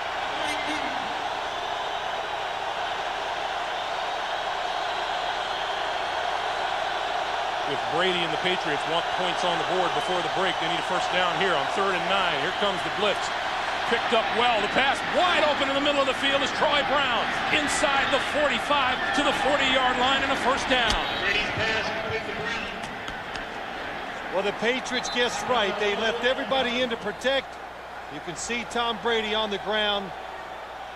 Walk it off. And here's where you use your last timeout to let your quarterback get healthy. But look at the blitz pickup. Excellent. 2 times today he's been hit low. That was number 41, Lee Flowers. You know, you're not allowed to go low on a quarterback, but it looks like Lee Flowers did not have much choice. To get to the quarterback, he had to go low. You'll remember Brady came up limping earlier from a hit as he dropped back to pass. And Drew Bledsoe has come onto the field. Drew Bledsoe, who left the team in week 2 with a chest injury and replaced then by Brady. And now Bledsoe with a walk to the far side of the field. Well, you know, Greg, the fact that Tom Brady is still limping and probably limping worse is not a good sign. Watch the hit. And it's just so hard to guess, and I'm not even going to do that. Then both knees really buckle, gets twisted. But sometimes when you get hit like that, you can walk it off and you can see they're going to be okay. But as he was going towards the bench, he actually started limping more. I think there is Patriots owner Bob Kraft. Well, what a tough spot for Drew Bledsoe. It took Tom Brady, I thought, a long time to get in rhythm and feel the pressure of the defense and start performing well. Drew Bledsoe been on the bench, like you said, Greg, for so long. And as you take another look, Drew Bledsoe's numbers on the year, he has thrown just 66 passes, completed 40 of them for 400 yards, 2 touchdowns, 2 interceptions. This is a first down. Bledsoe throws, complete at the 25-yard line to David Patton. What a throw by Drew Bledsoe. Right off the bench, and, well, I tell you, Greg, we've watched him practice some, and he hadn't lost anything off of that arm. 16 yards and a first down. First catch of the day by David Patton. Bledsoe on the move now. Heading for the sideline and is whacked out of bounds by Chad Scott. And that's very much the same kind of play that Bledsoe was injured earlier in the season. It was, and the coaches need to say, hey, Drew, we're down to number 2. Tom Brady heads off the field, and let's go back and listen to this hit on the sideline.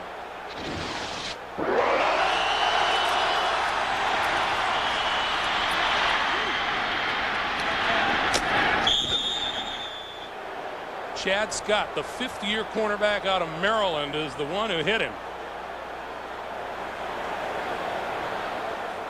Earlier this season, Bledsoe left the premises on a play much like that against the New York Jets.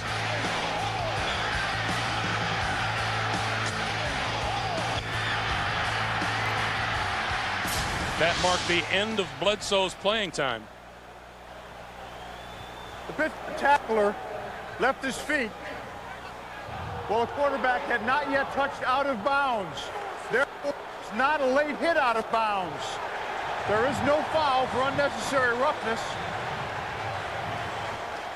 So Ed Hockley filling us in on why a flag wasn't called. Greg, we saw the replay, but not only that did he leave his feet, but he hit him when he was still both feet in bounds. And Drew Bledsoe, and I tell this to all quarterbacks, never take a hit like that. Get out of bounds, go to the ground, whatever you can do, because it cost Drew Bledsoe the season, and it's the defenders are just too good, too fast, and too powerful. And you know, if you're Drew Bledsoe, you're saying to yourself, you know, this sideline hit is getting a little old. Well, he's coming in, and I just saw him when he came into the game.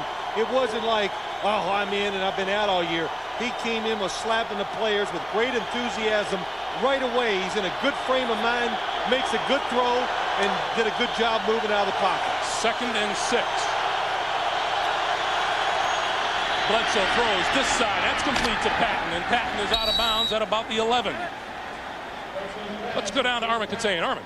Greg, the preliminary report on Tom Brady is it's a lower left leg injury. He's gone to the locker room for observation. Status unknown at this point in time. Back to you. All right, Armin.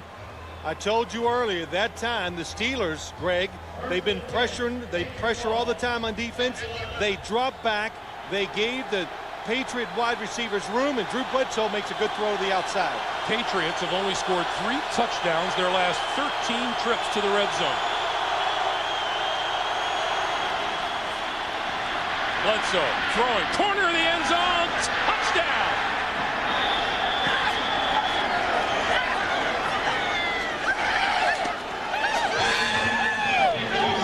Celebrations in the Patriots executive box. Celebrations around Drew Bledsoe on the field. Unbelievable. They put all 3 wide receivers to the right. They keep the tight end. They block it all. The Steelers blitz. Troy Brown against Jason Gilden. There's no way. I'm sorry. It was David Patton on the catch. I just figured it was Troy Brown because they throw every pass to him. But good blitz pickup and another good play by Bledsoe. Vinatieri's kick is good. David Patton has not caught a pass all day from Tom Brady. He just caught 3, including a touchdown pass from Drew Bledsoe. 14-3 pass. They learned this play from the Baltimore Ravens last week. Watch. Here comes Patton. Goes to the inside. Everybody's to the inside trying to cover him. The Ravens had the same exact play. Elvis Gerback waited a little too long to throw it. If you remember, Brandon Stokely didn't get both feet in bounds in the corner of the end zone. The Patriots get Patton a little farther inside, give him more room to work with, and Drew Bledsoe makes a good throw. How about that man, Drew Bledsoe, coming in, and you know, you couldn't be in the spotlight anymore. Unbelievable. I tell you, it's got to be so exciting for him to come in and perform that way. Bledsoe 3 out of 3 for 36 yards in the touchdown. And from the 15-yard line, this is Troy Edwards. Edwards looking for running room. Dancing, and dances out of bounds at about the 27-yard line. We remind you, for the best AFC and NFC championship game coverage on the net, including expert analysis and live game centers, go to cbs.sportsline.com or your America Online keyword, CBS Sportsline. Tom Brady going into the locker room with a definite limp. Actually looks like he's walking a little better now, too, so. Yeah, that's not good when you see him hop. So the Steelers with the ball at their own 28-yard line. 50 seconds to play in all 3 of their timeouts. Impressive numbers for New England. Stewart throws, sideline, complete and out of bounds to Troy Edwards.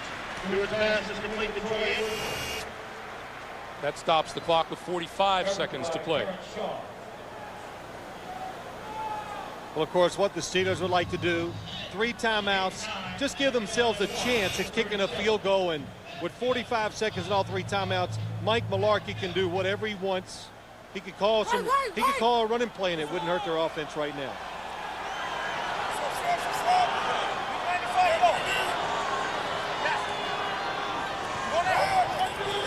Behind Ward in motion, Stewart. Here comes the blitz.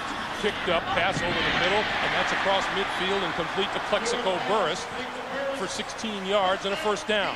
Well, I was going to say, Greg, is New England going to play it safe on defense? No is the answer. They came with another blitz, picked up wonderfully by the Pittsburgh Steelers.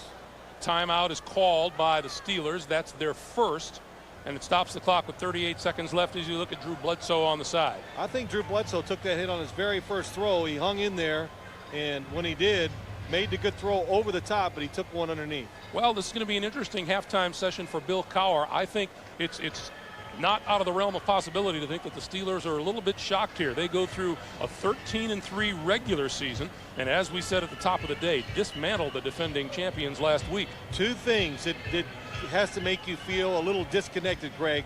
They're used to getting to the quarterback with their blitzes, always. Look at the number of sacks they had this year. They're also used to coming out and dominating you physically from their offense against your defense. Today, can't run the football and not get to the quarterback consistent.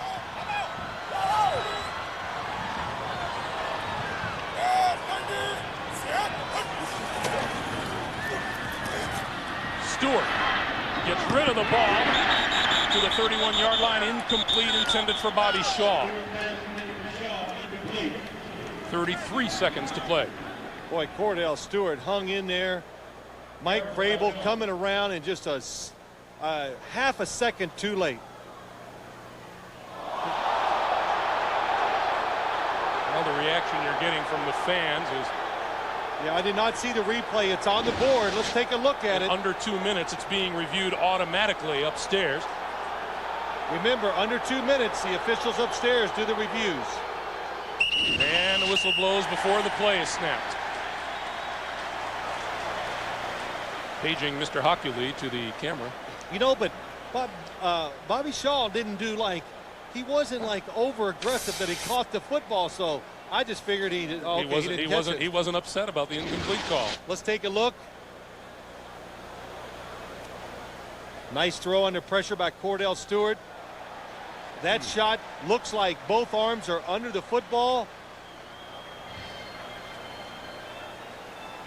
It's got to be. Now we're reviewing the ruling on the field to determine whether the pass was complete. Wow. It has to be conclusive, and that time it looked like to me that it hit his hands, bounced up, and he caught it. Well, Bobby Shaw is in his 4th season out of the University of California. He's going to have to learn to plead his case out there on the field. You really got to be like a vet and just. Yes, you stay in the league, Greg. Like everything in life, you learn to complain more. So it's just like us staying in hotels. That's right. I get more demanding every time it goes around. But watch Bobby Shaw as it looks to me that ball hit his right hand and came right up. Yep. But watch how he reacts after he catches. Let's see if he just says, okay. Look at that. Right hand, it hit it. Well, you know, we shouldn't criticize him because he's not an in-your-face case pleader. Oh, yeah, that puts him in a minority in all sports. Well, Ed Hockley has had an interesting first half, hasn't he? Yeah, he has. He's earning his money today. But you know what? Cordell Stewart has really been patient and smart. Not, they're down. He hasn't, forced the football into any tight coverages. He feels pressure. He's throwing it where the throw is really safe, not letting New England players get a chance to come up and make plays on it. Just to talk about Cordell, as Ed Hockley keeps looking at the replay, everybody keeps saying, hey, that Cordell really matured this year. And I always, Greg, what do we talk about? I just say, look, Cordell Stewart's got good ability. You bring in a Mike Mularkey, you run an offense that's good for his skills. You give him a good quarterback, Coach Tom Clemens. Now you tell me the answer why he's playing a lot better. Yeah, I know he has matured and he's doing some things better, but he's being coached to bring out his skills, and that's why he had a good year.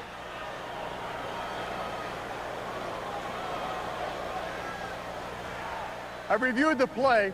There's not sufficient evidence from the replays to determine whether the tip of the ball hit the ground. It did hit the receiver's finger, and then the ball rolled over, and I can't tell whether the tip hit the ground. Well, therefore, the ruling on the field stands. Pass was incomplete. It's 2nd down. Well, that's as honest a rendition of a review as you can ask for from Ed Hockley. You're right. That says it all. We did say that there has to be conclusive evidence, and apparently he feels like it's not there. So the pass is incomplete, 33 seconds on the clock, and it's 2nd and 10. See, Bobby Shaw should have complained more. You got the middle. Hey, you got the middle, Tom. Pittsburgh has 2 timeouts remaining. Full screen, this side, Zeraway, inside the 40 to the 35. Otis Smith made the stop. And timeout is called on the field and stops the clock with 23 seconds to play. Well, that little screen has done well for the Steelers today. Twice they've run it, twice they picked up big yardage. And it looks like one of the weaknesses they have found in New England's defense is this. Let them think, hey, I'm a good pass rusher. I'm getting to the quarterback quick. Oh, no, it's a screen. Did you see at the bottom of the screen there the shot that Otis Smith gave Plexico Burress coming off the line? These New England cornerbacks have played tight, tough football here in the first half. Though, I will say this. Usually we talk to some players, they never give credit to the other side. But talking to Ty Law and Otis Smith, they both, I asked them, are these Steelers wide receivers as tough as we all make them out to be? And they go, yeah, they're pretty good. They block down the field. They stay with their blocks and all. He says, I give them credit. They play hard and fight hard. Ty Law also says when you're playing the Steelers, you have to cover longer because of Cordell's ability to dance. With a look, 3 down linemen. First down pass, far side. It is incomplete and almost intercepted by Terrence Shaw, number 22. 18 seconds to play. If you're thinking field goal, this is what you would consider the trouble end of the field. The south end of the field is where Chris Brown and other kickers have had their adventures this season. There's no doubt the wind has died down. It really was blowing quite hard at the beginning of the game and while we were watching warm-ups, but it has settled down, and so wind should not be near the factor. 2nd and 10 from the 34. Comes another blitz from the Patriots. Stewart down the middle. Incomplete. Penalty marker flies to Bucky Jones, and Otis Smith were down there. And it's against the Steelers. Yeah, right away you could just see the body language. Plexico Burris tells you he might have pushed off. Pittsburgh, number 80. Grabbed the defender and pulled him away as the ball was in the air. It's a 10-yard penalty, repeat 2nd down. You know what that was, too? That is, Greg, you just can't stress this enough. Otis Smith never lost sight of the football, but kept exactly where he was supposed to be the whole play. He knew he had somebody in the inside helping him. He stayed outside of Plexico Burris. He didn't go for a fake, in good position, and probably would have had the interception if it wasn't for the interference. Oh, and what that has done is just push the Steelers out of any possible field goal chance at this stage. 12 seconds to play. 2nd and 20 in the line of scrimmage, the 44. We have one timeout. You can still throw it to the middle. Here comes the blitz. Stewart throwing far side, incomplete. And 6 seconds now on the clock. Wow, what a turnaround. At least they looked like they were going to get a field goal chance. Now I think you have to throw it into the end zone.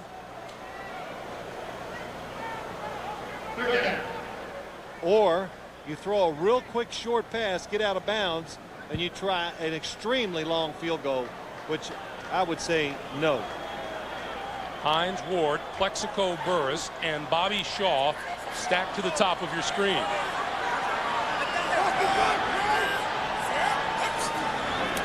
Patriot defenders all falling back, and Stewart launches it downfield. Intercepted at the 5. Terrell Buckley went up, grabbed the football, cut off any chance of the Steelers putting points on the board.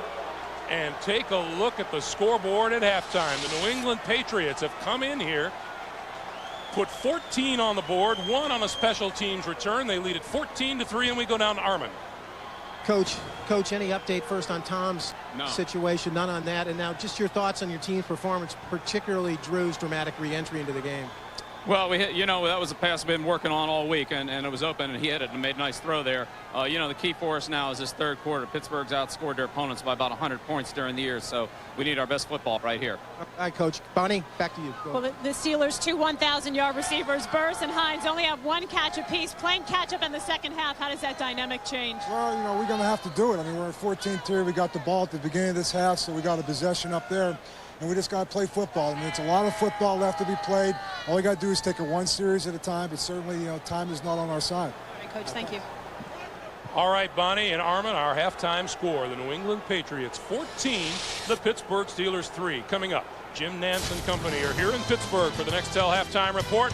First half analysis, Marcus Allen in St. Louis for a preview. Question looking ahead to the second half is the status of Patriots quarterback Tom Brady. Our Armin Katayan spent halftime in the Patriot locker room. Armin.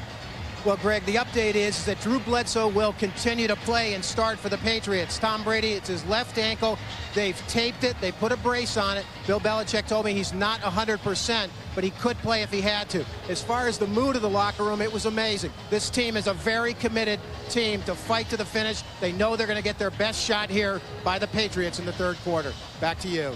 All right, Armin, thank you. And for the Pittsburgh Steelers, they've got to try to figure out what it is that's going to work. This is a team that averages 173 yards a game rushing during the regular season, 34 in the first half. Yeah, it's going to be hard to run, Greg. New England is doing everything to stop Pittsburgh's running game. They've told you what they're going to do. They're not going to change the second half. Cordell Stewart is going to have to throw the football and throw it well for the Pittsburgh Steelers to win. But you look at New England. How about it? You lose your starting quarterback. You bring in a 3-time Pro Bowler in Drew Bledsoe. And, well, that has to make all the coaches and the players in that team feel confident that he can get the job done. For the Steelers, from the 8-yard line, it's Troy Edwards to the 20, the 25, and backed up a bit now inside the 25-yard line. And let's go down to Bonnie Bernstein. Well, Greg, Phil was correct when he said the Steelers need to throw the ball more. Cowher said he'd like to do that, but he'd also like to get Jerome Bettis more involved. I asked if Bettis was hurt because he really wasn't involved in the latter part of the first half. He said, no, we want to try to get him more involved. He only had 5 carries for 3 yards. Defensively, they need to shut down Troy Brown as a receiver, and on special teams, you know what kind of damage he did there. Well, and that plays into what Bill Belichick wants for his team because he wants Cordell Stewart to beat him having to throw the football. Bettis in the backfield. Stewart on the run. Going nowhere. Richard Seymour wrapped him up.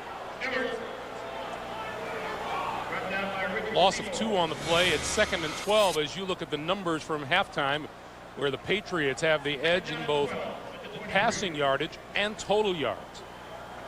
Well, Patriots have the edge in just about everything, Greg, and Pittsburgh trying to get Cordell involved right away. They run a quarterback sweep or a draw, whatever you want to call it. New England, good position. They did not let him run anywhere. Stewart on the quick slant. That one's complete to Hines Ward, and Hines Ward has a first down. Patriots pick up a loose football, and there's been no whistle apparently. Ty Law has the ball. There was no whistle to blow that play dead. I did not hear it. Nobody did. So the only thing the Steelers can hope for that he was actually down on the ground. Ed Hockley is down at the 15-yard line of the Steelers. Let's take a look.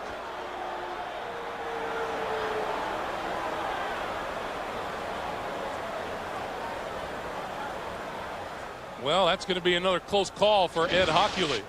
It was not ruled a fumble on the field. Nope. The ruling on the field is that the ball came loose before knee touched the ground by contact. Therefore, it's New England's ball, first down. Well, what could happen, even if Bill Cowher challenges it, maybe we'll see some more replays, but there's got to be conclusive evidence, Greg. That would be the big one, because when you saw him rolling over, we lose sight of the football. Watch Hines Ward. Well, Bill Cowher just cast that red flag onto the field, so he will challenge it.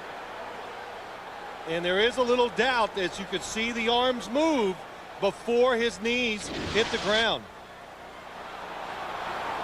See, when I say all these things, I look for approval in the booth. I saw a lot of people shaking their heads like, yes. Well, you know, we've spent the season with you.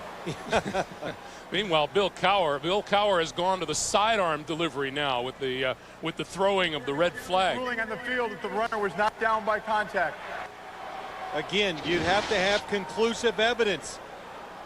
Here's another look. And the big problem is that Hines Ward is doubled over the football, so it's hard to see what it's doing and where it's at. And the initial ruling on the field is so key as you take a look. It was coming out. The crowd is cheering like it's going to be good, but I think they were right at this time. I could see the football move before Hines Ward hit the ground. To go back to what you said, the initial ruling on the field is so key because then Ed Hockley has to look for sufficient evidence to overturn it.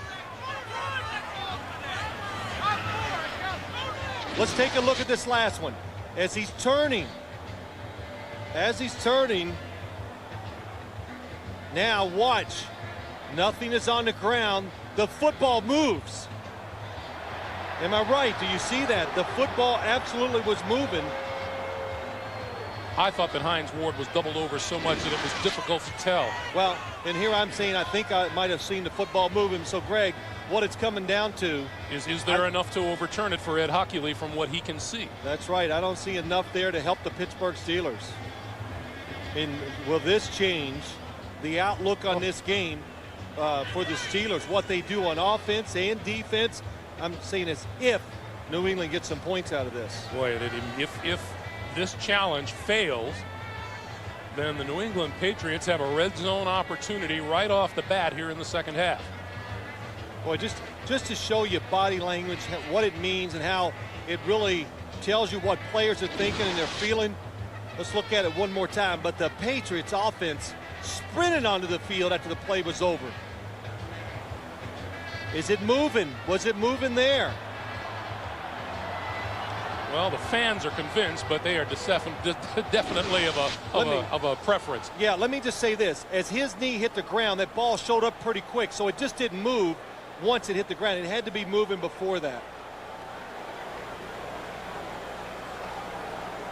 Next time I go to Vegas, you stay home, okay?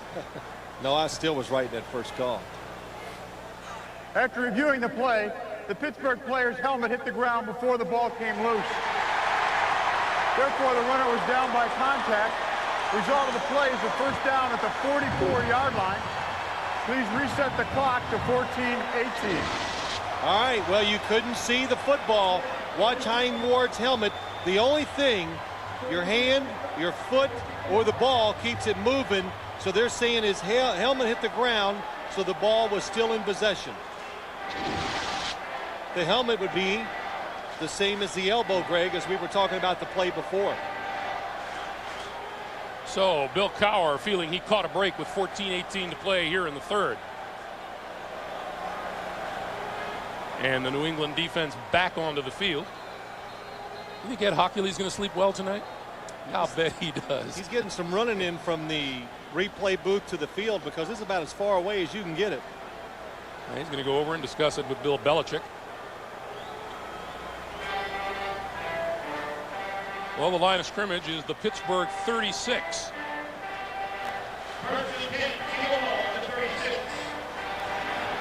In a game that has been contested the way this one has been so far, the Steelers may have dodged a bullet there.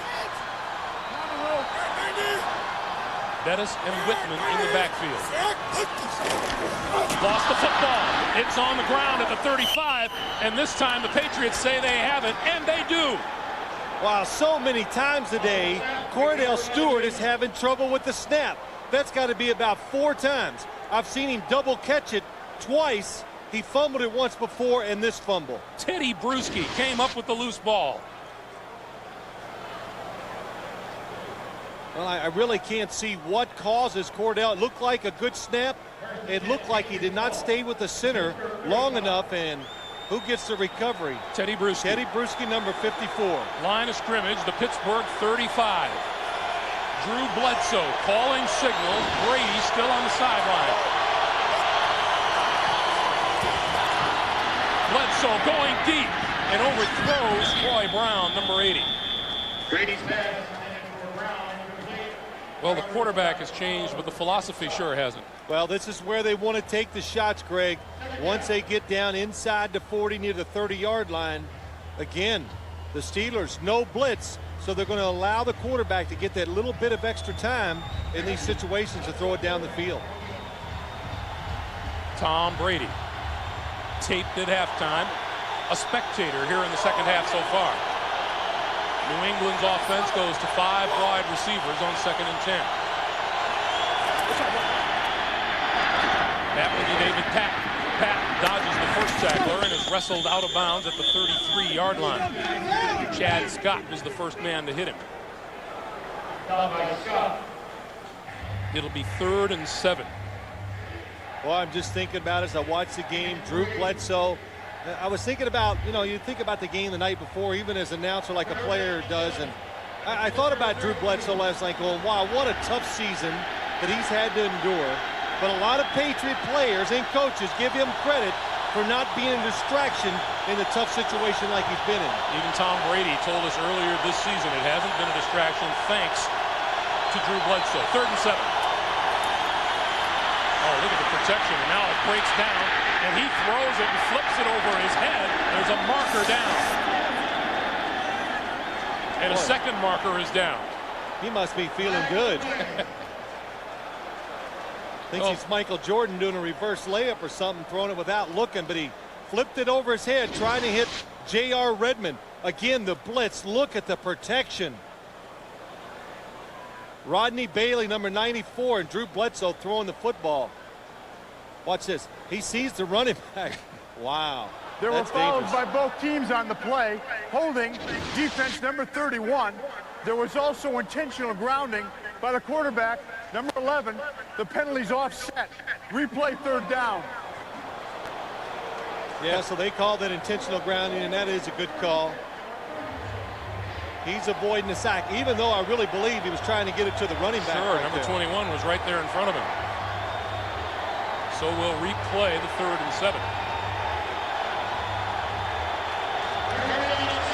Fans to their feet, waving towels.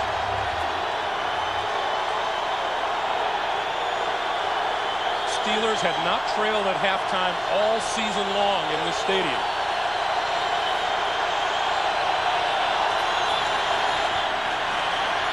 Bledsoe hit as he was letting the ball go. Incomplete pass is ruled by Ed Hockley. Jason Gilden, who has been a terror for the Steelers, was the man who applied the hit. Well, they're doing a good job.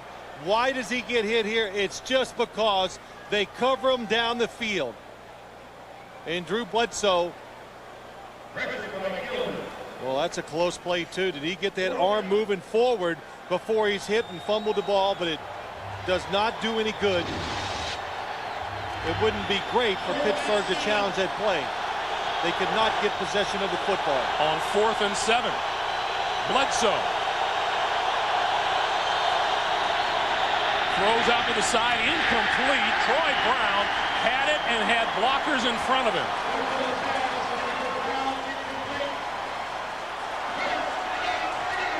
Let's keep this 4th down attempt in mind.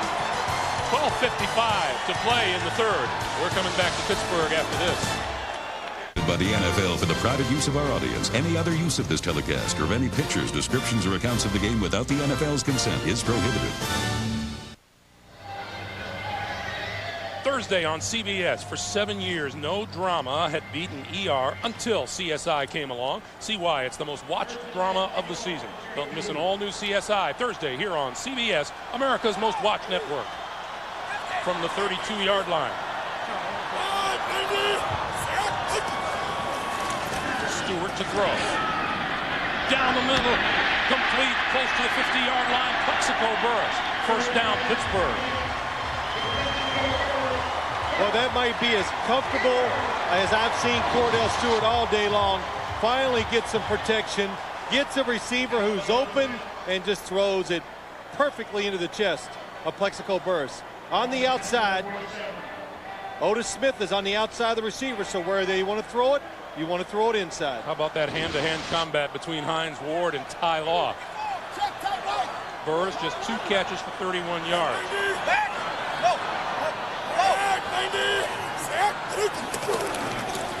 Jerome Bettis. A couple of yards just across midfield. Teddy Bruschi, Willie McGinnis. Important to keep in mind now that the Pittsburgh Steelers are out of challenges. That's right. They've used both of theirs today. Bill Cowher has a sore arm from throwing that red flag. Just 35 total yards rushing for the team that led the NFL in rushing this season. And how long was Cordell's run? So if you take his one scramble out of there, they basically have done nothing running the football. Oh, good hit by Anthony Pleasant. At the line of scrimmage by Anthony Pleasant. What did Bill Belichick say to us last night? I am not worried about Jerome Bettis running. He might get some 5-yard runs, but he's not going to rip off a 40-yarder against us. And Anthony Pleasant follows Bill Belichick everywhere he goes. Oh, he's been with Bill Belichick. What did we count up? About 8 years. He's one of those players that Bill Belichick is just comfortable to have around on the team. Likes him as a player, but even likes him more as a person. A good example for all the young players. 3rd and 6 now for Stewart and the Steelers. Stewart over the middle, and that's complete. And then a first down to Troy Edwards.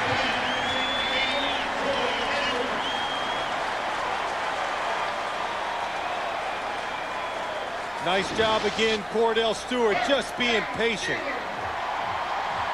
doesn't get nervous. You know, maybe a year or two ago, he would have broke out that quarterback pocket a little too early.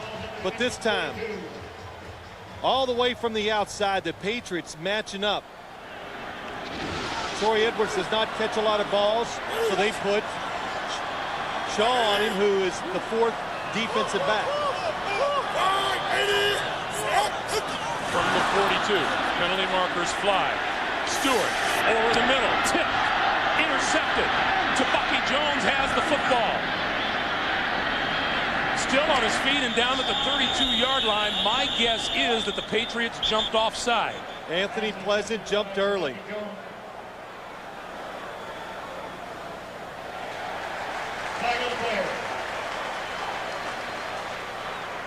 Offside. New England, number 98 in the neutral zone at the snap. That's a 5-yard penalty. The interception is overturned. Repeat first down. Well, Bill Cowher sees another break come his way. 10:04 to play here in the 3rd. Well, if I was the Pittsburgh Steelers, I wouldn't even think of running it. Well, maybe now, 1st and 5, you can sneak a run in there. Look at Cordell Stewart's numbers. Playing pretty well today. Well, you have to be impressed by this defense that the New England Patriots have thrown up here this afternoon.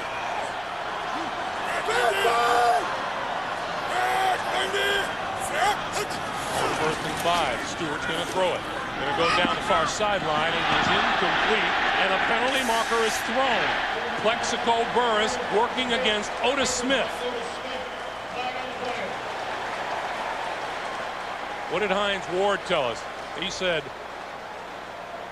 Cordell Stewart has become so comfortable with Plexico Burress, if he sees him one-on-one, he'll throw it up there and let him go get it. Well, because he's smart. That's why. Because look at Burress. Otis Smith, not one of the small corners in the league. Interference. New England, number 45. The ball is placed at the spot of the foul. First down.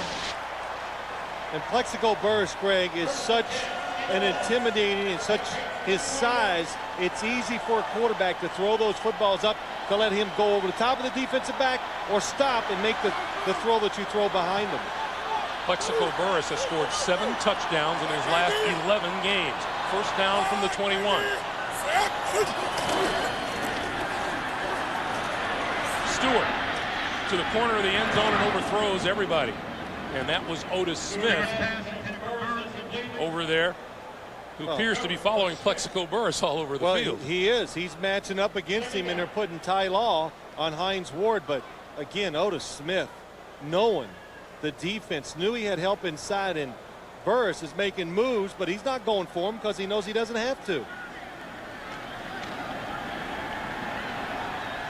2nd and 10.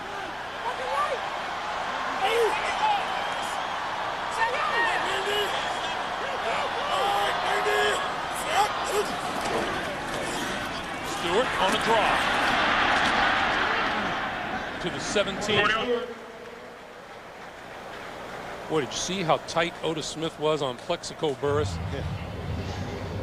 I tell you, I don't know. I'm very impressed with what they've done against Cordell Stewart's runs. And, you know, when you talk about it, well, how does a quarterback in his runs, how do they become so effective? Well, you think about it this way. You have an extra blocker. Usually the defense can outnumber you. But when the quarterback runs, you get your extra blocker to help him, and it makes it, well, it makes it easier for the offense to get those holes, get them blocked, and that's why he's been very good at that. A big 3rd and 5 for Stewart. Throw. Incomplete, almost intercepted by Willie McGinnis.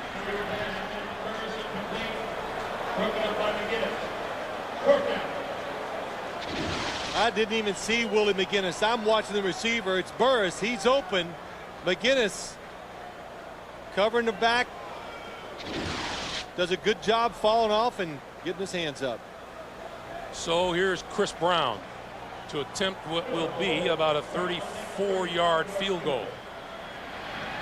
He hit a 30-yarder at the other end of the field earlier. That was blocked. Rolling, picked up by Troy Brown. No, it's number 23. And that's Antoine Harris. And Antoine Harris has taken it to the end zone for a touchdown. Troy Brown picked it up and laterals it to Harris. What a play by Troy Brown. And another special teams touchdown for the New England Patriots.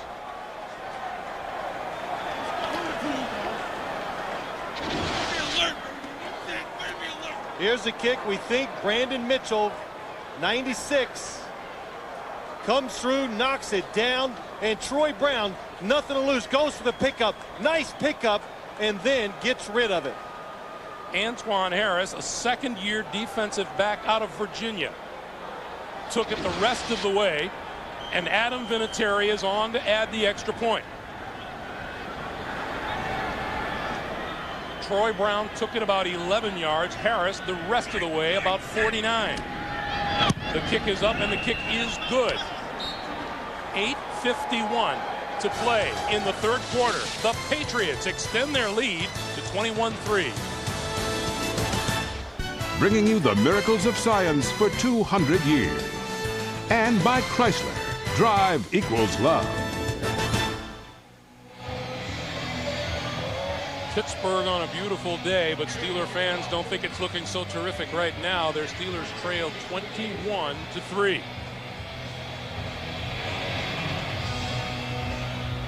Troy Edwards, Lindsey Jackson are deep. This will be Edwards from the 6. Special teams. Pulled down across the 20-yard line. Tom Brady on one leg can celebrate with the best of them. We'll be right back. Network. Chris Brown. One blocked field goal, one good. Jerome Bettis in the backfield. Let's see what the Steelers do here with 8:41 to play in the third. Stewart still has it. Throw to the near side, and that's complete to Bettis, and Bettis is across the 30 and out of bounds at the 32-yard line. Let's go back to that blocked field goal. Well, what it is, Brandon Mitchell just overpowers. And I can't even circle. There's so many people down inside. Just overpowers the blocker, knocks it down, and just a terrific play by Troy Brown. Now, talking to Bill Belichick yesterday, Greg, he says, I just hope to get one turnover to give us a scoring chance. In other words, you know, whatever it is, give my offense a short field. Well, today, 2 touchdowns off of special teams. Pittsburgh's field goal problems continue. Stewart with plenty of time throws, and that is complete inside the 45-yard line. Nice grab by Hines Ward. Well, what they're doing, Cordell Stewart, this is about the 4th time today. The receiver has been covered down the field. Watch Hines Ward double move, fake, go deep. Ty Law's all over it. But Hines Ward looks back for the football before Ty Law does. Perfect throw by Cordell Stewart. Hines Ward set a single-season record with 94 receptions for the Pittsburgh Steelers this season. New England 44. And Amos Zaraway with nowhere to go. Willie McGinnis, who has had several big plays here today, stopped him for a loss of 2, and number 52, Ted Johnson, also in on the stop. It'll be 2nd and 12. Well, I guess it's so much for being undersized, this New England defense. Undersized. I was worried they might get pushed around. Excuse me. Hurry up offense by Pittsburgh makes New England call a timeout. So the Steelers force the Patriots into using one of their timeouts, and while we have the opportunity, here's our NFL.com interactive poll for today. Which of the championship game quarterbacks has the best chance at breaking Phil Simms' Super Bowl completion percentage record? Log on, cast your vote at NFL.com. There's Romeo. Now, you know, coaches, when you're coordinators, you try to wear something on the sideline that makes you stand out. Now, what do you think? I think Romeo can stand out with that outfit. That is the brightest red jacket and shirt I've seen in a long time. Boy, there's Tom Brady. Could you have written a script like this for the Patriots so far today? 2 special teams touchdowns and a touchdown pass from ostensibly your backup quarterback, although every team in the league would love to have a backup the caliber of Drew Bledsoe. The 3rd string quarterback is Damon Ewart. He's won a few games as a starter in this league too.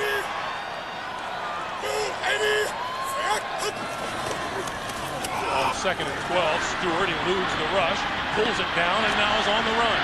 Tripped up and goes down at about the 43. That's a pickup of 3, and it'll be looking at a 3rd and 9.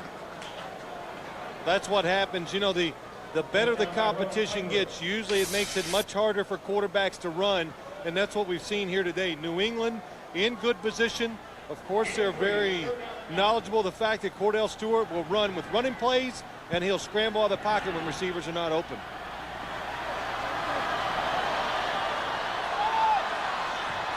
Third and 9.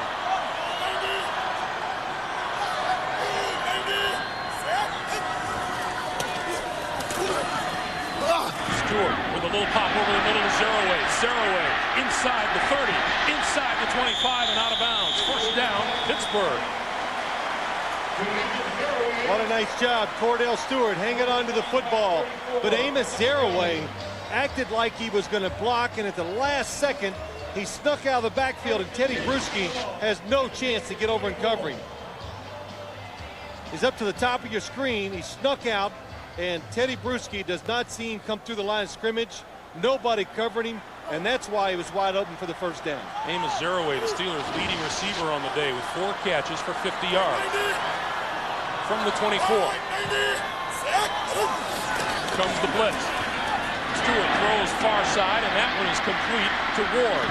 And Ward run out of bounds by Ty Law. A little extra over there. Gets him a penalty flag.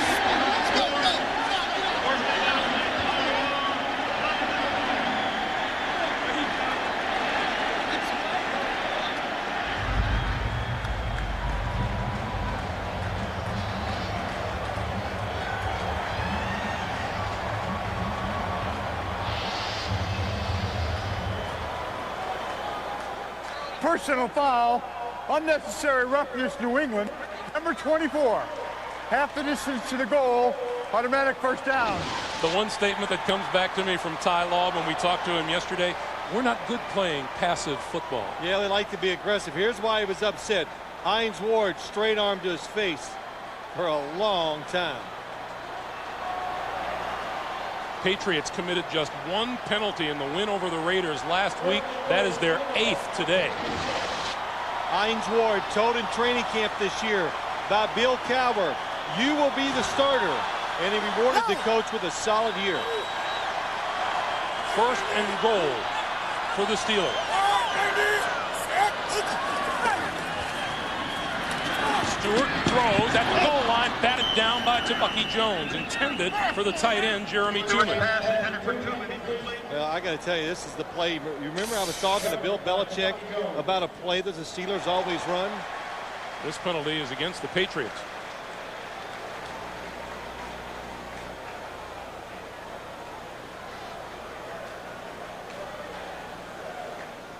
Illegal hands to the face, New England, number 91. Half the distance to the goal, and on an automatic first down. That's Bobby Hamilton guilty of the foul, and it's a first and goal again for Pittsburgh. Well, you like your red zone defense, but I don't know if you're going to get to play it if you keep committing these penalties. Oh, Brian Cox looking up the receiver underneath. John Whitman. So it moves the ball now to the 4-yard line. You know, Brian Cox might have, well, if it moves, you just got to hit it.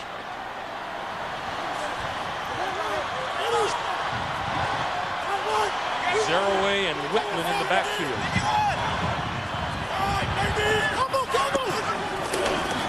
The pitch for Zeraway, trying to turn the corner. Inside the 5, diving for the end zone. Did he get there? No. What a job by Amos Zeraway. It looks like New England's going to get him for about a 2 or 3 yard loss, but with his speed, able to outrun him to the outside. Watch what happens. Roman Pfeiffer to the outside has it.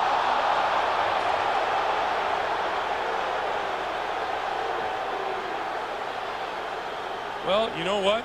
Ed Hockley would have another session on his hands, but the Pittsburgh Steelers are fresh out of challenges. Yeah, that's definitely a touchdown. It looks like he crosses the end zone line before it hits the pylon. So on 2nd and goal.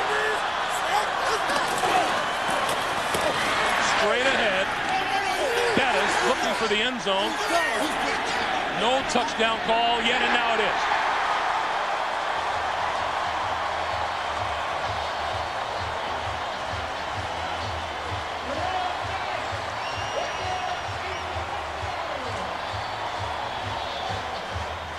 Pittsburgh Steelers took advantage of the penalties.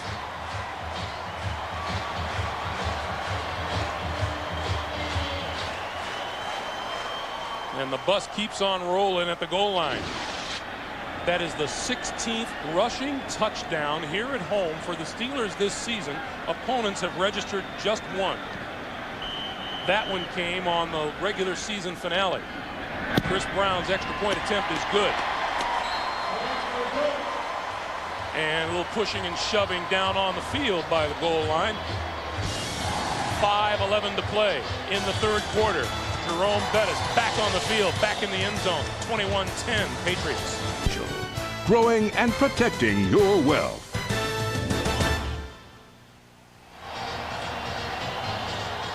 Jerome Bettis' touchdown has reignited the Steeler fans with 5:11 to play in the third as Pittsburgh pulls to within 21-10. Number 21, J.R. Redmond. Number 35, Patrick Pass are deep for the kick. A yard deep in the end zone is Pass. 20, 25, 30 to the 33-yard line. Lindsey Jackson made the stop, and a reminder, tonight on 60 Minutes, was the FBI's legendary J. Edgar Hoover part of a conspiracy to put an innocent man in prison and let a guilty man go free? That's tonight on 60 Minutes. Well, I know what the Steeler defense is going to do. It's going to be aggressive, and it's angry because they're down in what happened in the first half. My question is, can the New England offense, what do you take now? What type of approach? Do you try to run it, or do you stay aggressive? On the ground right off the bat.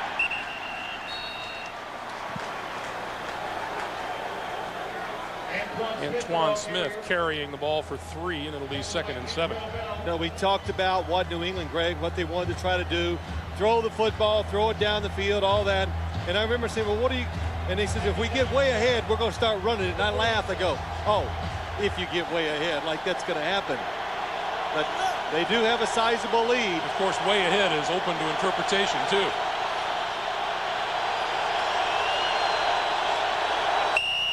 Movement before the snap.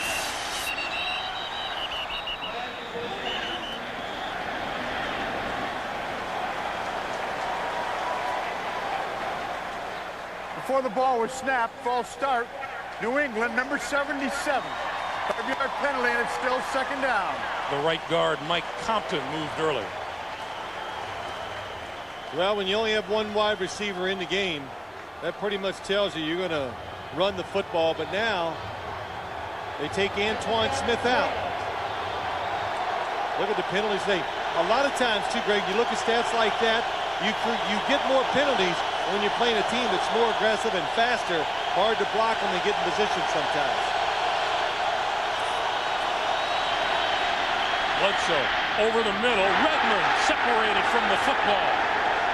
John Fiala got there at about the same time the ball did. It'll be 3rd and 12.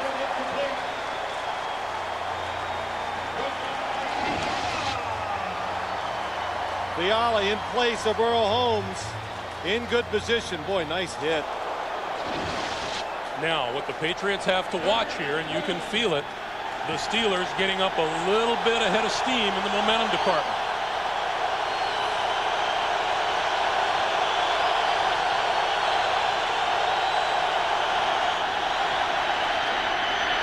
Bledsoe goes down at the 21.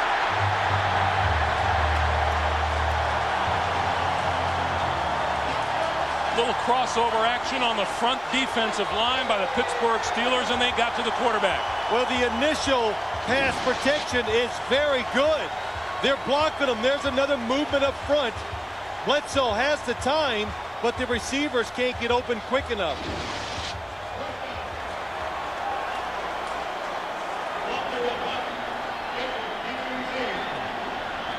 Troy Edwards stands at his own 35.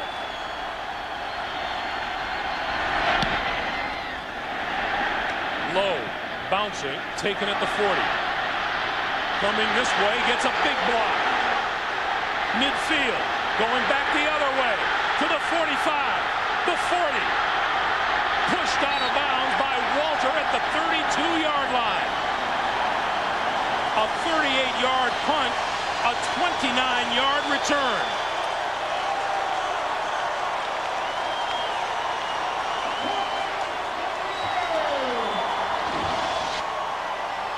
Good job by Troy Brown, not letting the football bounce. Myron Bell, terrific block. Another good block as he goes across the field. And Troy Edwards gives the Steelers a short field to work with. Boy, what did we say just a moment ago about a shift in momentum? The line of scrimmage, the New England 32. First time all day the Steelers begin a drive in New England territory. Stewart to throw.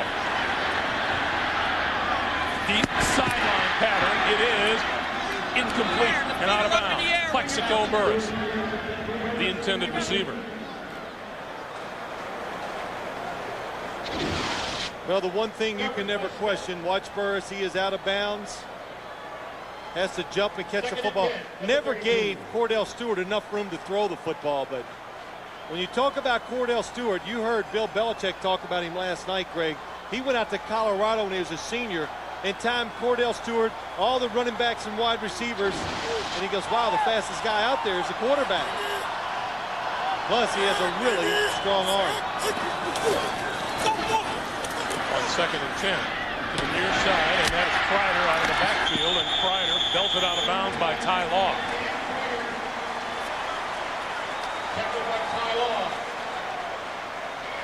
Don't want to belabor that point about a shift in momentum, but in this quarter, Pittsburgh has 10 first downs to none for New England. Well, I don't think you can overdo the point, Greg, because it's evident. The Steelers now, Cordell Stewart getting more time to throw the football. He looks more comfortable. Receivers all of a sudden are getting open. 3rd and 1. Stewart holding on to it and has a first down.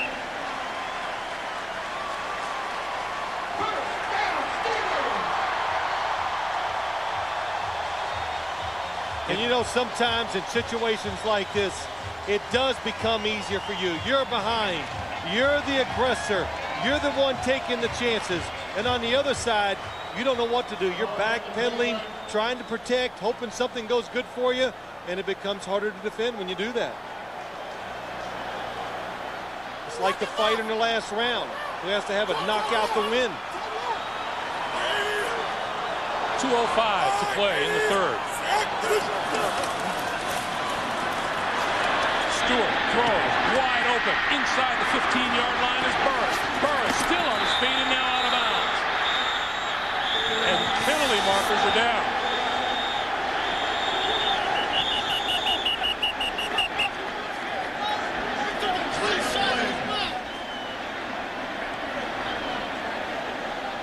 Here's Ed Hockley.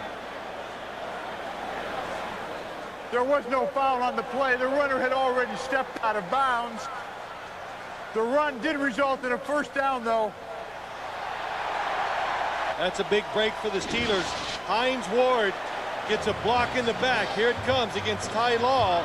The runner, he says, Burris had already stepped out of bounds when the block occurred. Here it is. Out of bounds with the left foot. The block is right in front of him. You can see Ty Law starting to fall forward.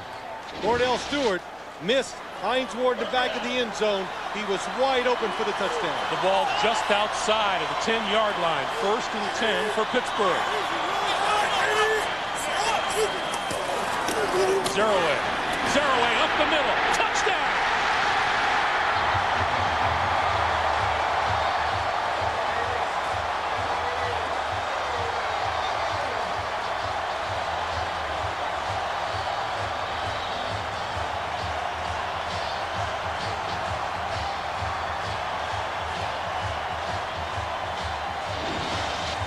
Well, you got the Patriots defense guessing. Teddy Bruschi just gets devoured by Marvell Smith on the inside, and Amos Arroway has that little extra speed to make it work. Chris Brown's extra point attempt is good. The Pittsburgh Steelers rejoice. 1:29 to play in the third. The Patriots lead is down to 4. Teammates and fellow NFL players, we would like to thank all the men and women in our armed services for all that you do to protect our great country. Thank you.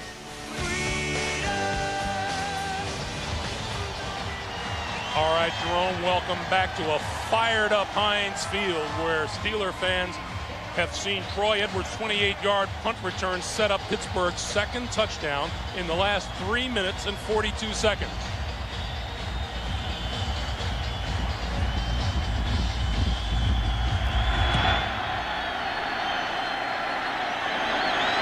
Patrick pass from the 2. 20. Out to the 28-yard line. Brought down by Deshae Townsend. And a reminder, CBS Super Friday kicks off with Super Bowl's greatest commercials of all time, followed by an all-new episode of the new hit series first Monday. And then don't miss the live Super Bowl bash with LL Cool J, Rebecca Romaine Stamos, Sting, and more Friday here on CBS, America's Most Watched Network. Drew Bledsoe in the huddle, trying to reinstill some fire on in relief of Tom Brady. This is like the start of the game all over for the Patriots offense. Crowd noise. And they spread the field with 5 wide receivers. Quick pass over the middle, in and out of the hands of Jermaine Wiggins. Let's go down to Armin Katayan. Armin. Greg, just to follow up, in the locker room at halftime, Bill Belichick, and the last thing he did was draw his team together and tell them they were going to face exactly something like this. He said, you have to stay alert, you have to be physical, but most of all, you have got to keep your composure in a game like this.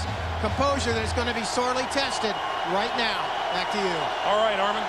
Armin's got an eel around his neck. Wow. 2nd and 10. Movie star.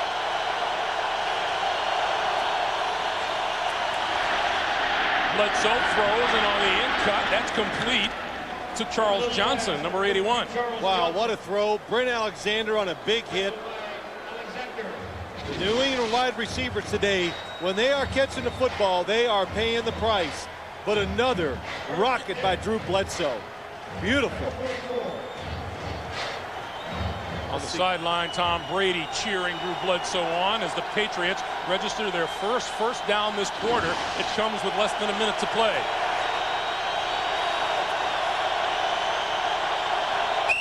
And there's movement on the front line again. Well, you're just making them sit there too long. Before the ball was snapped, ball start. New England, number 64. 5-yard penalty, it's still first down. Well, you have to say this. They're spacing him out. That time it was Greg Robinson Randall, the guilty party. Well, you know, listen, when you look at this, Tim Lewis, the defensive coordinator for the Pittsburgh Steelers, he creates this havoc because how about we talked to him yesterday? I said, hey, Coach, when's the best time to blitz? And he started laughing, and he goes, right after the blitz, you just run. So blitz him one down, come back, pressure the offense constantly. That's what he believes in, and that's what they do. Patriots have been guilty of 5 false starts today. Bledsoe finds his man. Brown across midfield and into Pittsburgh territory at the 48-yard line. And with that, time will run down on the third quarter. The AFC Championship has 15 minutes to decide a winner. That's the end of the third. New England leads at 21-17. We're coming back after this message and a word from your local station. You're watching the NFL on CBS. The frenzy of February gets underway. Saturday, North Carolina battles Georgia Tech. Sunday, Michigan State collides with Illinois. Next weekend on CBS. More Americans watch CBS than any other network. It's the start of another year, and Chevy wants to make it one to remember. That's why we're kicking it into overdrive with $2,002 cash back on every new 2001 and 2002 Chevy car, truck, and SUV. That's $2,002 when you lease or purchase any new Chevrolet. It's a new year, and a new Chevy could make all the difference. So see your Tri-State Chevy dealer today. Our work is complicated, but our business is simple. Things are pretty good as long as these machines keep humming. They're the heartbeat of the company. We're in the same electric cooperative as everyone else around here. They know our energy needs are critical, because they know us. That's how we have the power. And we shine as one. New at Don Pablo's, soup and salad infinito. Perfect for lunch, featuring our fresh tortilla. It's a ticket to New Orleans and a berth in Super Bowl 36. 21-17 as we start the fourth. Antoine Smith ducks it out to the right side, looking for running room, and he's just surrounded by Steelers. John Fiala and Joey Porter led the charge.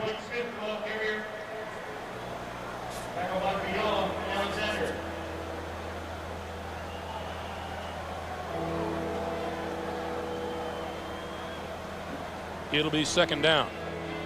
Well, no, they're going to measure it to see if it is a first down.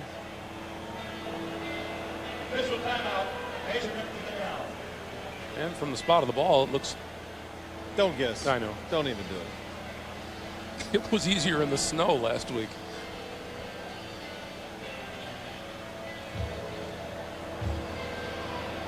Well, you can hear, just listen to it now, Greg. The crowd's quieted down. Drew Bledsoe throwing that big in cut. Then another nice throw by him, standing in there with pressure all around him, and they pick up a couple first downs, and hey, it just takes the pressure.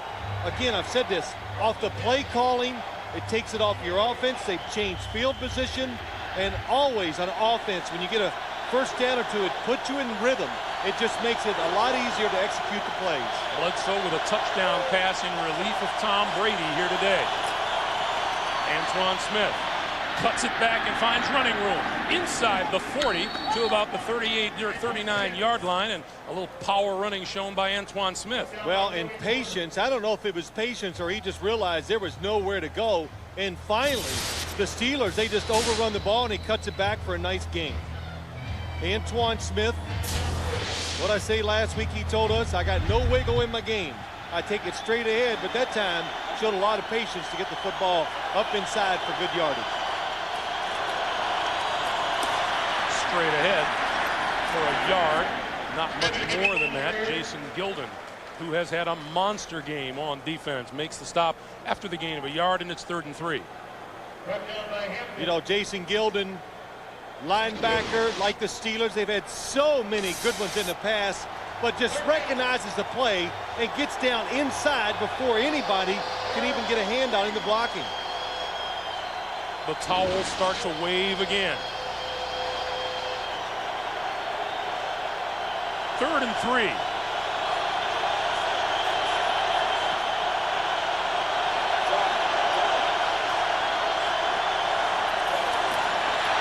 Gets rid of it, complete to Edwards out of the backfield for a first down to the 32. Good job by Drew Bledsoe. Yes, it was, Greg, a good job. One wide receiver in the game. You don't know where they're going to throw it. Lee Flowers from the top comes untouched. Bledsoe does a good job of getting in the air. Otherwise, that hit's really going to hurt, and makes a good throw to Edwards out in the flat. So the Patriots have advanced now to the Pittsburgh 32. And straight ahead is Redmond, and Redmond inside the 30 to the 28-yard line. Clock continues to move, 12.5 to play in the fourth. I think as you watch this game today, and the other 21 points on the board by the Patriots, but 14 from special teams. But as you watch these drives, it's amazing how many good things you've got to do just to get in position to try to score against this Steeler defense. It's as good as advertised. There's really no weakness that you can just say we're going to pick on, and mainly because you don't get the time to throw the football. Redmond cuts it back inside, diving for the 25-yard line, and is just short. Well, you were bringing up a point to me as we see that run. Scores 21-17. You asked me, why don't they go for 2 points and make it a 3-point game? I said, it's too early. Because if you go for 2 and you miss, 21-16, are you going to hold the Patriots scoreless for the rest of the game? Now, if they do kick a field goal, a touchdown by you can tie it. I declined math as a second major. A big 3rd and 4. Bledsoe. This side. And it is to Fred Coleman, number 84. And the officials are still talking about it down here. Off the ground, skipped off the ground, incomplete. Brings it fourth down. The back judge, Kirk Dornan, says it hit the ground. Let's watch it. And the official on the near side completely shielded by Coleman's body.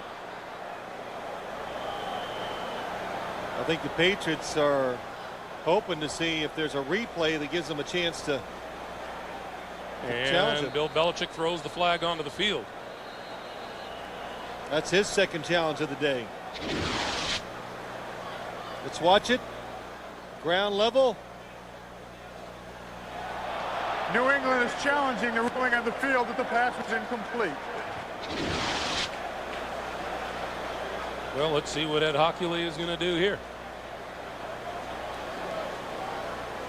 Again, he has to see something that's going to make him overturn the call already made on the field.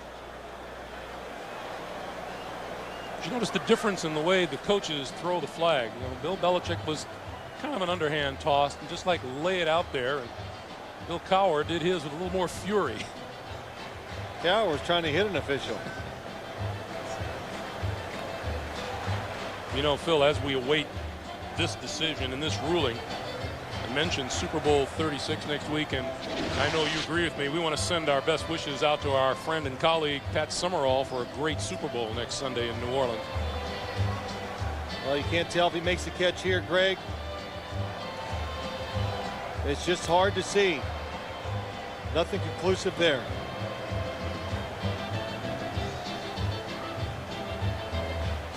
That one also a little bit difficult. Well, that was the best shot I've seen so far. So if we get a chance, let's look at that one more time.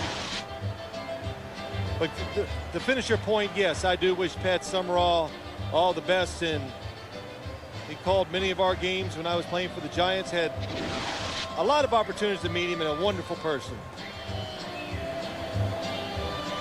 Wow. Now, my eyes tell me he got his hands under that. Yeah, that looks like a catch from here. So the back judge, Kirk Dornan, said no. He was at back and in the middle of the field, looked out. He thought it hit the ground.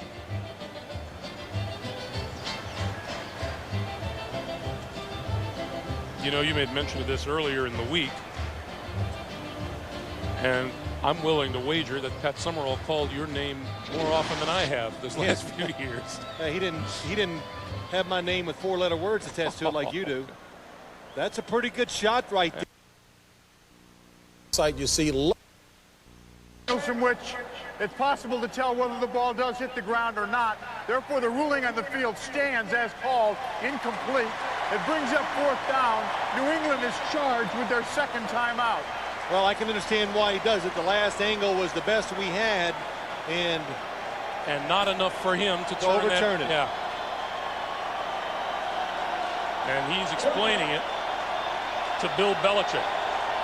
So now Adam Vinatieri, who hit 2 huge field goals in the snow a week ago, will attempt a field goal from 44 yards out.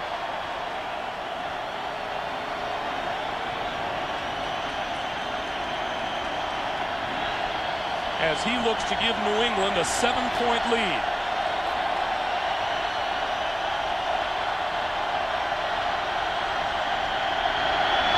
Got it away long enough, straight enough, and it's good. Adam Vinatieri, another clutch field goal. 24-17, New England.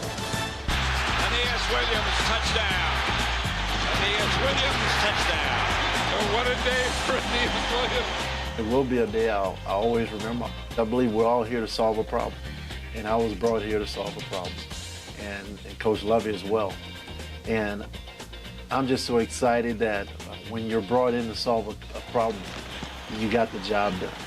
I'm sure it's a tremendous feeling for him. It's a tremendous feeling for me, and I haven't even put the work or haven't even been close to putting in the time that he has. So I can only imagine what he's feeling, and to finally be part of something special. Nothing special is what his Cardinals teams were for most of the decade he spent in Arizona. Teammate London Fletcher equated Aeneas's reaction to the Rams' abundant success as that of a kid in a candy store. Be Philadelphia, he comes up to me after the game. He's like, man, this is great. He has this big smile on his face. He's done that to me quite a few times where at the game, he's like, man, wow. Flex, does it get any better than this? I'm like, yeah. Get out the back seat. Take the pass. A complex. Things I think it prepared me for what I'm experiencing now. I wouldn't change anything. Aeneas' St. Louis experience has already brought about one dream come true, and that's to play in the Tampa Bay-style defense he used to love to study on film, a style that demanded more of his ability.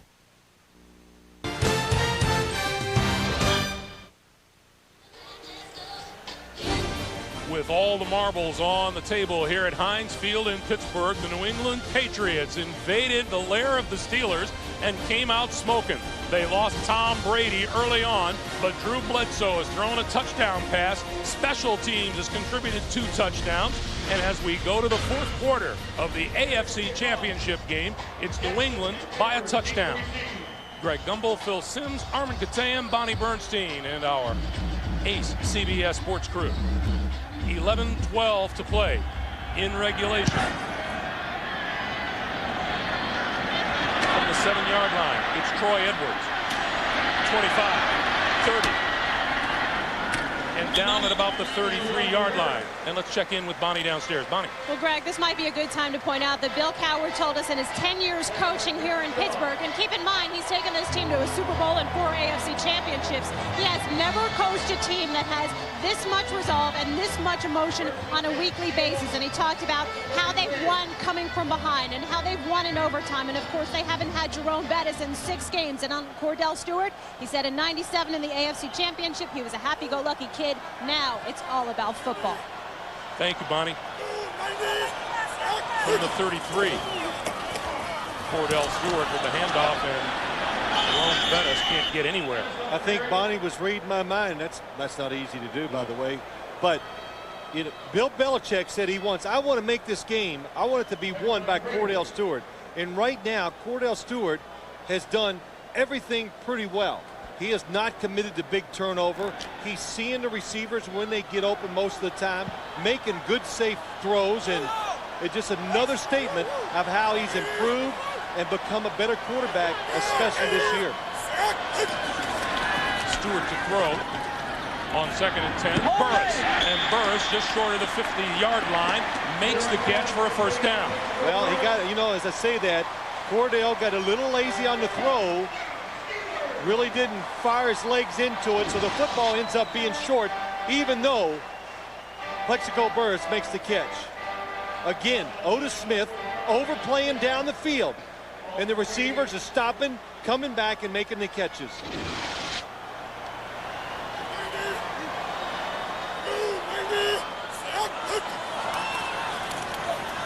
Stewart, far side of the field, and that one is complete to Hines Ward, and Hines Ward about a yard or 2 shy of a first down, but a fine throw that time by Stewart. Yeah, it really is, and the key to their passing offense is if you're going to play us and let us play man-to-man outside, in which the Patriots are doing, if you play outside, we're going to throw the football inside, and it vice versa. So if you're going to be a quarterback for a Bill Cowher team, you've got to be able to throw to the edges of the field. Boy, are we getting a lesson in cornerback play today from Ty Law and Otis Smith? A lot of pressure's being put on them, and so far they've done pretty well. On 2nd and 1, Stewart going to throw, has his man open, it is bobbled and dropped, and a penalty marker flies. I'm watching it. I don't know who they're going to call against. It's going to be against Burris. Saw the official look back. But boy, you know what really sticks out? He is such a great target. Pass interference, Pittsburgh. Number 80. Push off. 10-yard penalty. Repeat. Watch the hand-to-hand combat. Oh, yeah, got that hand outside. Oh, boy, just swatted Otis Smith around, but good call. But, Greg, it just, as we stand up here, and we're 75 to 100 yards away, you can just see his physical presence just overwhelms everybody else on the football field. Pleading his case to his coach on the sideline. What did Hines Ward tell us? Plexico Burris has always been able to get by just with wonderful talent. This year he really started working at it, and that's why he's had a good year. Stewart this time on the run, throws this side, and that's complete to Ward.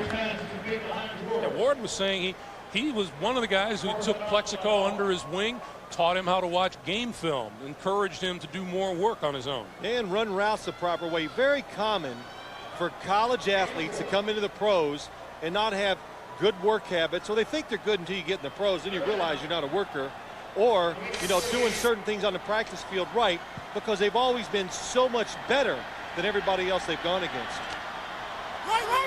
Here's a big third down for Stewart and the Steeler offense. No blitz this time. And here it comes, just as you say that. Stewart down the sideline. It is incomplete, intended for number 81, Troy Edwards. And Terrence Shaw was with him and may have caught a little bit of the ball with his shoulder. Well, blitzing, Greg, it's all about timing. Look from the outside. Here come the two blitzers, but look at the pickup.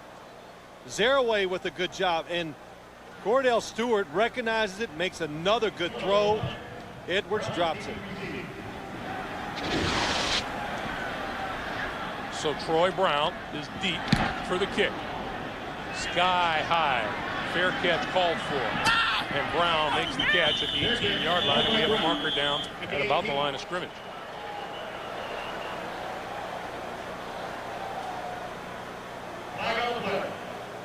Boy, Gerard Cherry, Greg. It's against New England. He was through free. Looked like he was going to block the punt.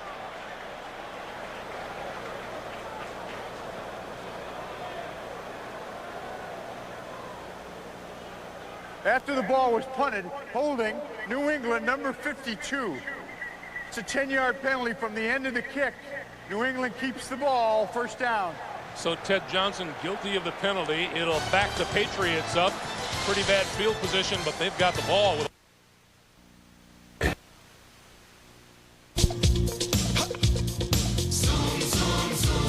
Yeah, zoom, zoom, zoom, zoom.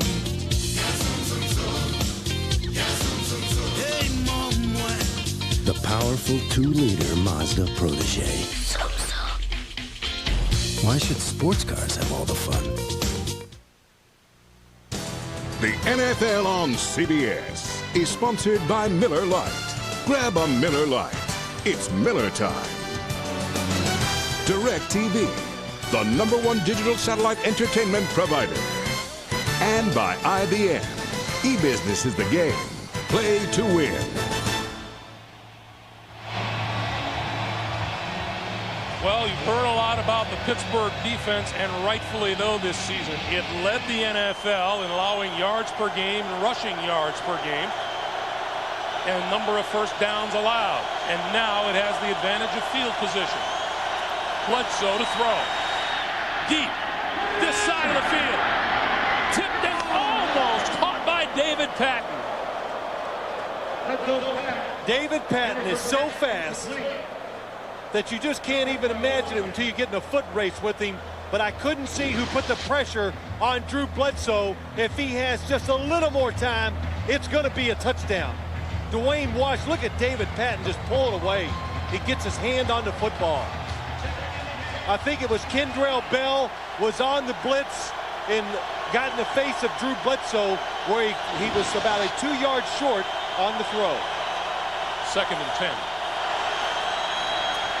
Bledsoe to the air again. A little hop. The pass completed to Mark Edwards out of the backfield across the 15 to the 16-yard line. In past years, we've made reference to that little hop when Bledsoe throws, and that's when you know he's feeling his rhythm and he's on his game. Oh, it's going to be a strike when he gets that hop in there.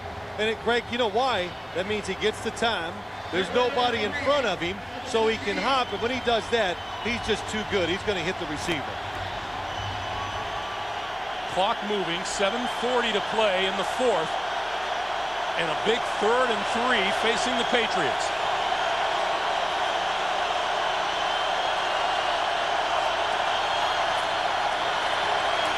Bledsoe throws, and that's complete to Jermaine Wiggins. Forward progress is going to get a first down, I think. Wow, what a catch, because Bledsoe, he threw that awfully hard.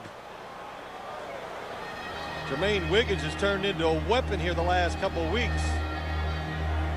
Jermaine Wiggins had 14 receptions during the regular season, had 10 catches for 68 yards last week against Oakland. Oh, right at his face. Tough catch, and he comes up with it. Mike Logan, a safety on the coverage. Go inside, fake, come back outside. Good play by Wiggins.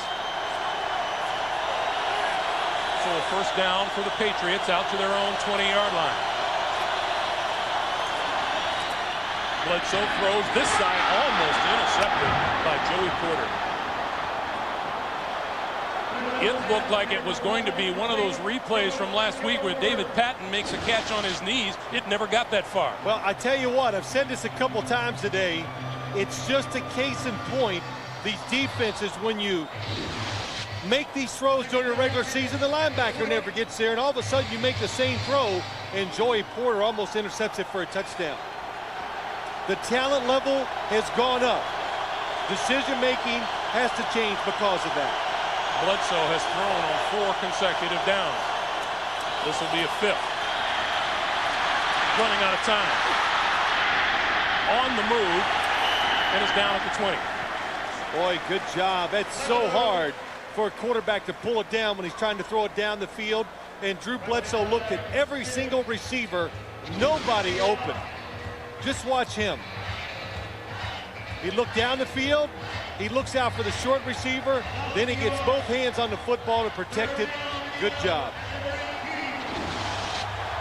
So now another one of those critical 3rd down plays. 3rd and 11. And the clock coming up on 6 minutes to play in regulation.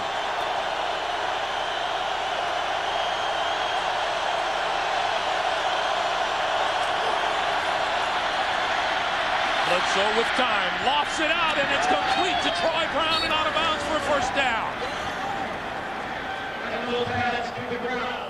He has an arm like a howitzer, and he lofted that one up as softly as any pass you'll ever see. That was so sweet, it's unbelievable. Drew Bledsoe knows that his receiver's running across the field and away from the defenders and makes the perfect throw over the top.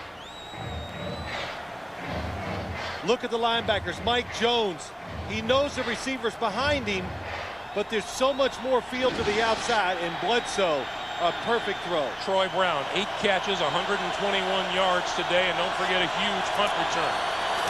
Antoine Smith to the 36. Well, what this has done, these 2 first downs, Greg, it's getting down to where you're limiting the Pittsburgh Steelers now, maybe 1 possession to try to tie the football game. Well, this says a lot about Drew Bledsoe, too. And we've talked about it already. But, you know, during the week, he wasn't sitting around crying about the fact that he wasn't the starting quarterback. He's paying attention to what the coach was saying, and he's come in and he's played well. To say he's played well is an understatement.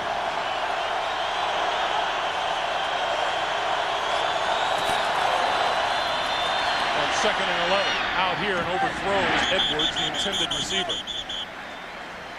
It'll be 3rd and 11.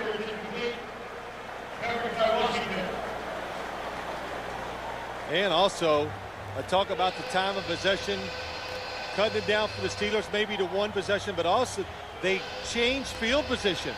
They're backed up, 2 first downs. Now it just makes it that much more difficult for the Steelers to go down the field and score. New England has 1 timeout. Pittsburgh has all 3 of theirs.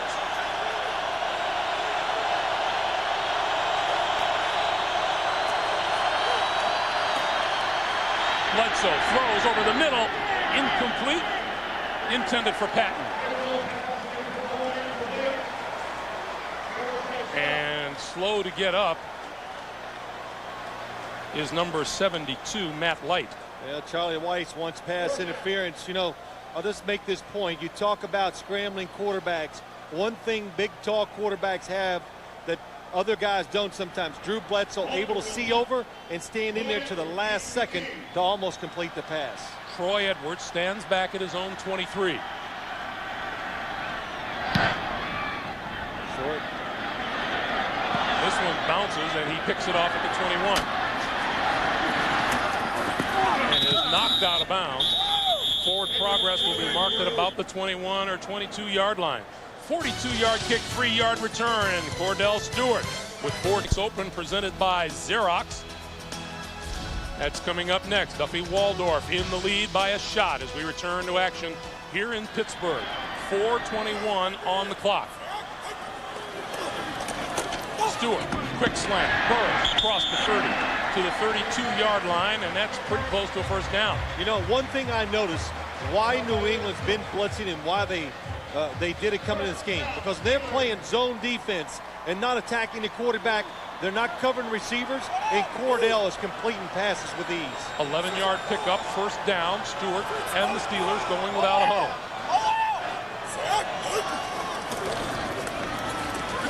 Looking for the draw, and it's not there. He may have lost a yard on the play. He did. It'll be 2nd and 11. Mike Vrabel, Roman Pfeiffer closing on the quarterback. Gosh, they have done nothing with those quarterback runs today. Just another good example. Romeo Crennel really teaching his guys, especially the defensive line, stay in good position. Quick drop, thrown to the outside, and that one is complete to Jeremy Truman, the tight end. Out to about 35. And no matter what the outcome of this game is, what does that tell you about, the heavy favorites that sometimes teams are made in championship games? And, you know, in comes a team with a big heart that maybe wasn't counted on and turns things around completely. Well, you know, listen, Pittsburgh deserved to be the heavy favorite. They were the most consistent team by far from start to finish in the season. But New England, you know, the last half has been every bit the equal of the Steelers. 3rd and 8.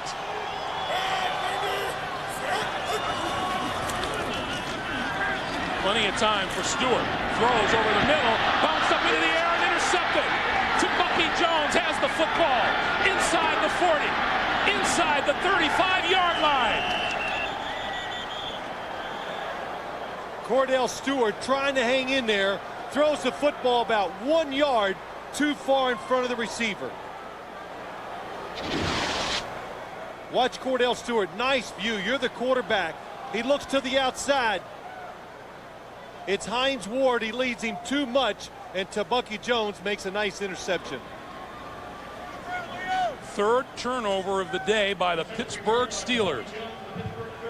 Jones with 1 interception during the regular season, and Cordell, he knows it. Wide open. By far, you know, by far his worst pass of the day, because it was, you know, way too far offline for a quarterback who had protection and a wide open receiver. Pittsburgh with 3 timeouts remaining.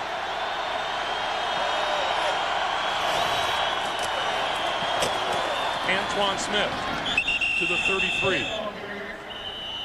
And the Steelers burn a timeout right here. 2:35 to play in the 4th quarter. CBS is sponsored by Nextel. Nextel, how business gets done. And by Mazda, always the soul of a sports car.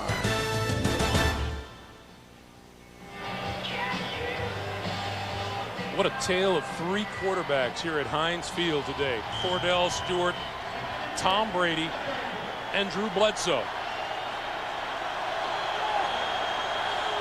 Pittsburgh has 2 timeouts remaining.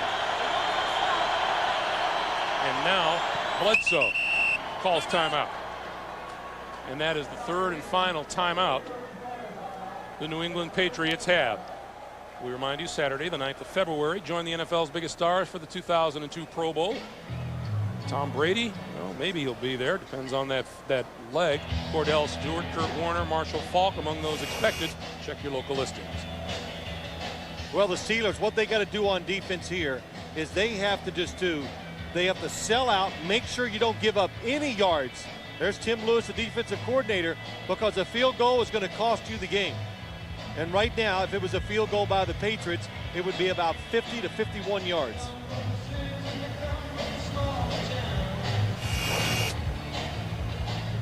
Cordell Stewart, 255 passing yards, a playoff career high, but he's also thrown 2 interceptions here today. On 2nd and 10. Smith. And the whistle blows, and the Steelers stop the clock at 2:27. They have 1 timeout remaining plus the 2-minute warning. Well, as you watch it, you like to guess with the team. Will the Patriots run it or will they throw it? Throw it and get the first down, you're going to win the football game. If you don't get the first down, you try a long field goal. Well, you might remember they were fighting for their playoff lives last week in Foxborough. They came up to a big 3rd down, and everyone in the stadium, including the Oakland Raiders, figured that they would throw it, and they ran it for a first down. That's right. The difference there, Greg, is they were ahead up there. I mean, they were down up there. They're ahead this time.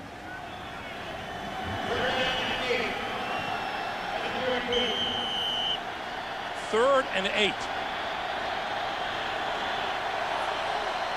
J.R. Redmond, a good receiver, is in the game in the backfield.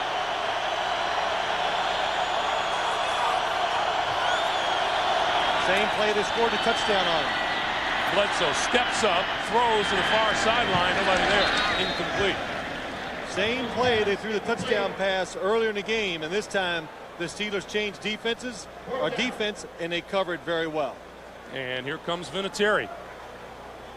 This is another interesting call here. Do you go with the field goal attempt, and if you miss it, your field position is significantly worse? Well, you know, you got to go for it. You try to win the game right here. You don't punt it and try to hold on at the end. You go for the win, kick the field goal. It's a 50-yard attempt by Vinatieri. He has a long this season of 54. On the way. Long enough, but wide.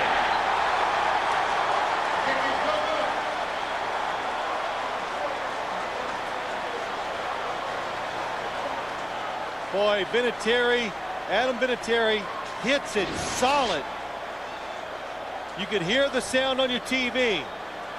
You could see the spin just a little bit going to the left. And it's just enough because it's so long, it makes the football go left to the upright. Bill Cowher knows his team still has more than just a fighting chance.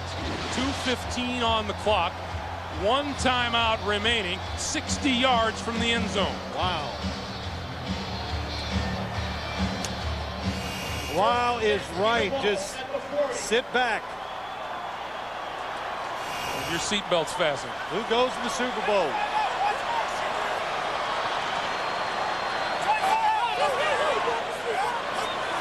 Blitz. Stewart overthrows everybody. Burris turned it in. Stewart was looking for him to take it up the field.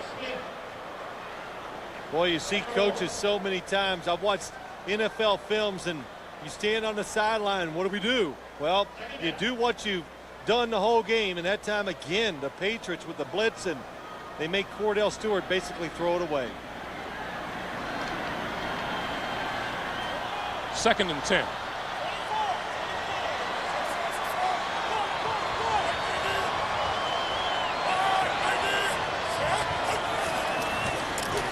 This time, safeties drop deep. The pass over the middle, and that one's intercepted. This is Lawyer Malloy, and Malloy is down at midfield. It got away from Cordell Stewart again. Both interceptions, the ball just did not come out of his hand the way he had hoped. And Otis Smith, I was watching him the whole play, was so aggressive at the line of scrimmage and then just trailed Plexico burst and causes the interception. He's underneath. The throw's going to go to your right. Nice step up. Otis Smith came under the receiver. Maybe that's what Cordell Stewart saw, so he throws it high, but Burris not able to jump up that high and get the reception. Look at Otis Smith. Nice job. Played the route.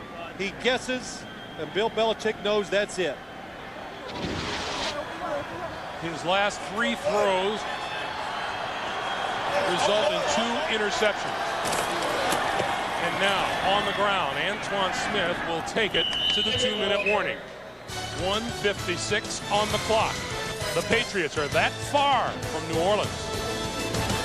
Remind you, the Subway postgame show coming your way shortly. Jim Nantz and company have a recap of the game and the presentation of the Lamar Hunt Trophy to the new AFC champion. That comes up next on the Subway postgame show. As you look at Cordell Stewart, we're talking about how even we are swayed by the things that we see and hear, Phil. We go to the Steelers practice session on Friday and we talk to the Steeler players and you go, wow, how can they lose? And then you talk to the Patriots on Saturday and you go, wow, how can they lose? Antoine Smith, right side, breaks through to the 40, to the 35, and pulls his way to the 32 for a first down. Well, that first down definitely wins the game for the New England Patriots. Bill Cowher wants to use his last timeout. But with the first down, they can kneel on the football and basically run out the clock. But you're right, that's Greg. We saw all the positives of the Steelers. Then we talk to the Patriots and they go, wait, just like the blitz. Bill Belichick says, you know, we plan on blocking them. I don't know what you guys are thinking. We can figure it out. We'll get people in position to block their blitzers. Not that they were great on offense, but they were timely when they had to be. And on defense, that's where the credit goes. They stopped the running game. It was a shutout stopping the Steelers running game today. These Pittsburgh Steelers, or these New England Patriots, won the AFC Championship game back in 1985. They won it again in 1996. In 85, they went to Miami and beat the Dolphins 31-14 and advanced to Super Bowl 20. And then in 96, at home, they beat the Jacksonville Jaguars and moved on to Super Bowl 31. In both instances, the Super Bowl was played in New Orleans. And also, Greg, as you talk about this, 2 things. Drew Bledsoe, again, terrific job. And you cannot give it. You know why you see so many coaches and you see this big money they're being paid? It's because they deserve it. The New England Patriot coaches gave their players opportunities to come out here and execute, and they did it. As time winds down here, we'll remind you the executive producers of the NFL on CBS are Sean McManus and Terry Ewert. The coordinating director of the NFL on CBS is Larry Cavallina, and the producer of today's game is Mark Wolf. The senior producer of the NFL today is Eric Mann, and the director Bob Matina. And the coordinating producer of CBS Sports is Harold Bryant. The associate directors of today's game, Ross Schneiderman and Steve Karasik. Our broadcast associates, Ryan Galvin and John Paquette. Our technical manager, Pete Callander. Our technical director, Scott Sickler.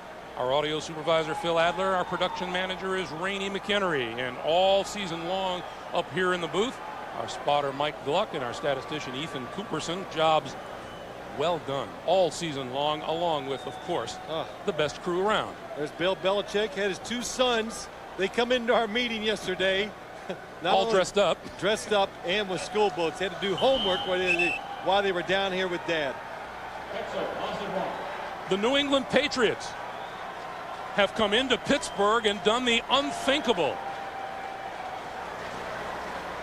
11-5 on the regular season. They came from behind to beat the Oakland Raiders last week. And behind Drew Bledsoe's relief effort, they come into Pittsburgh and defeat the Steelers by a score of 24-17. Ladies and gentlemen, Pittsburgh Steelers, thank you for making a great crowd. So time is run down on the Pittsburgh Steelers. 24-17 New England is the final score, and we'll be back for the presentation of the championship trophy at Heinz Field after this.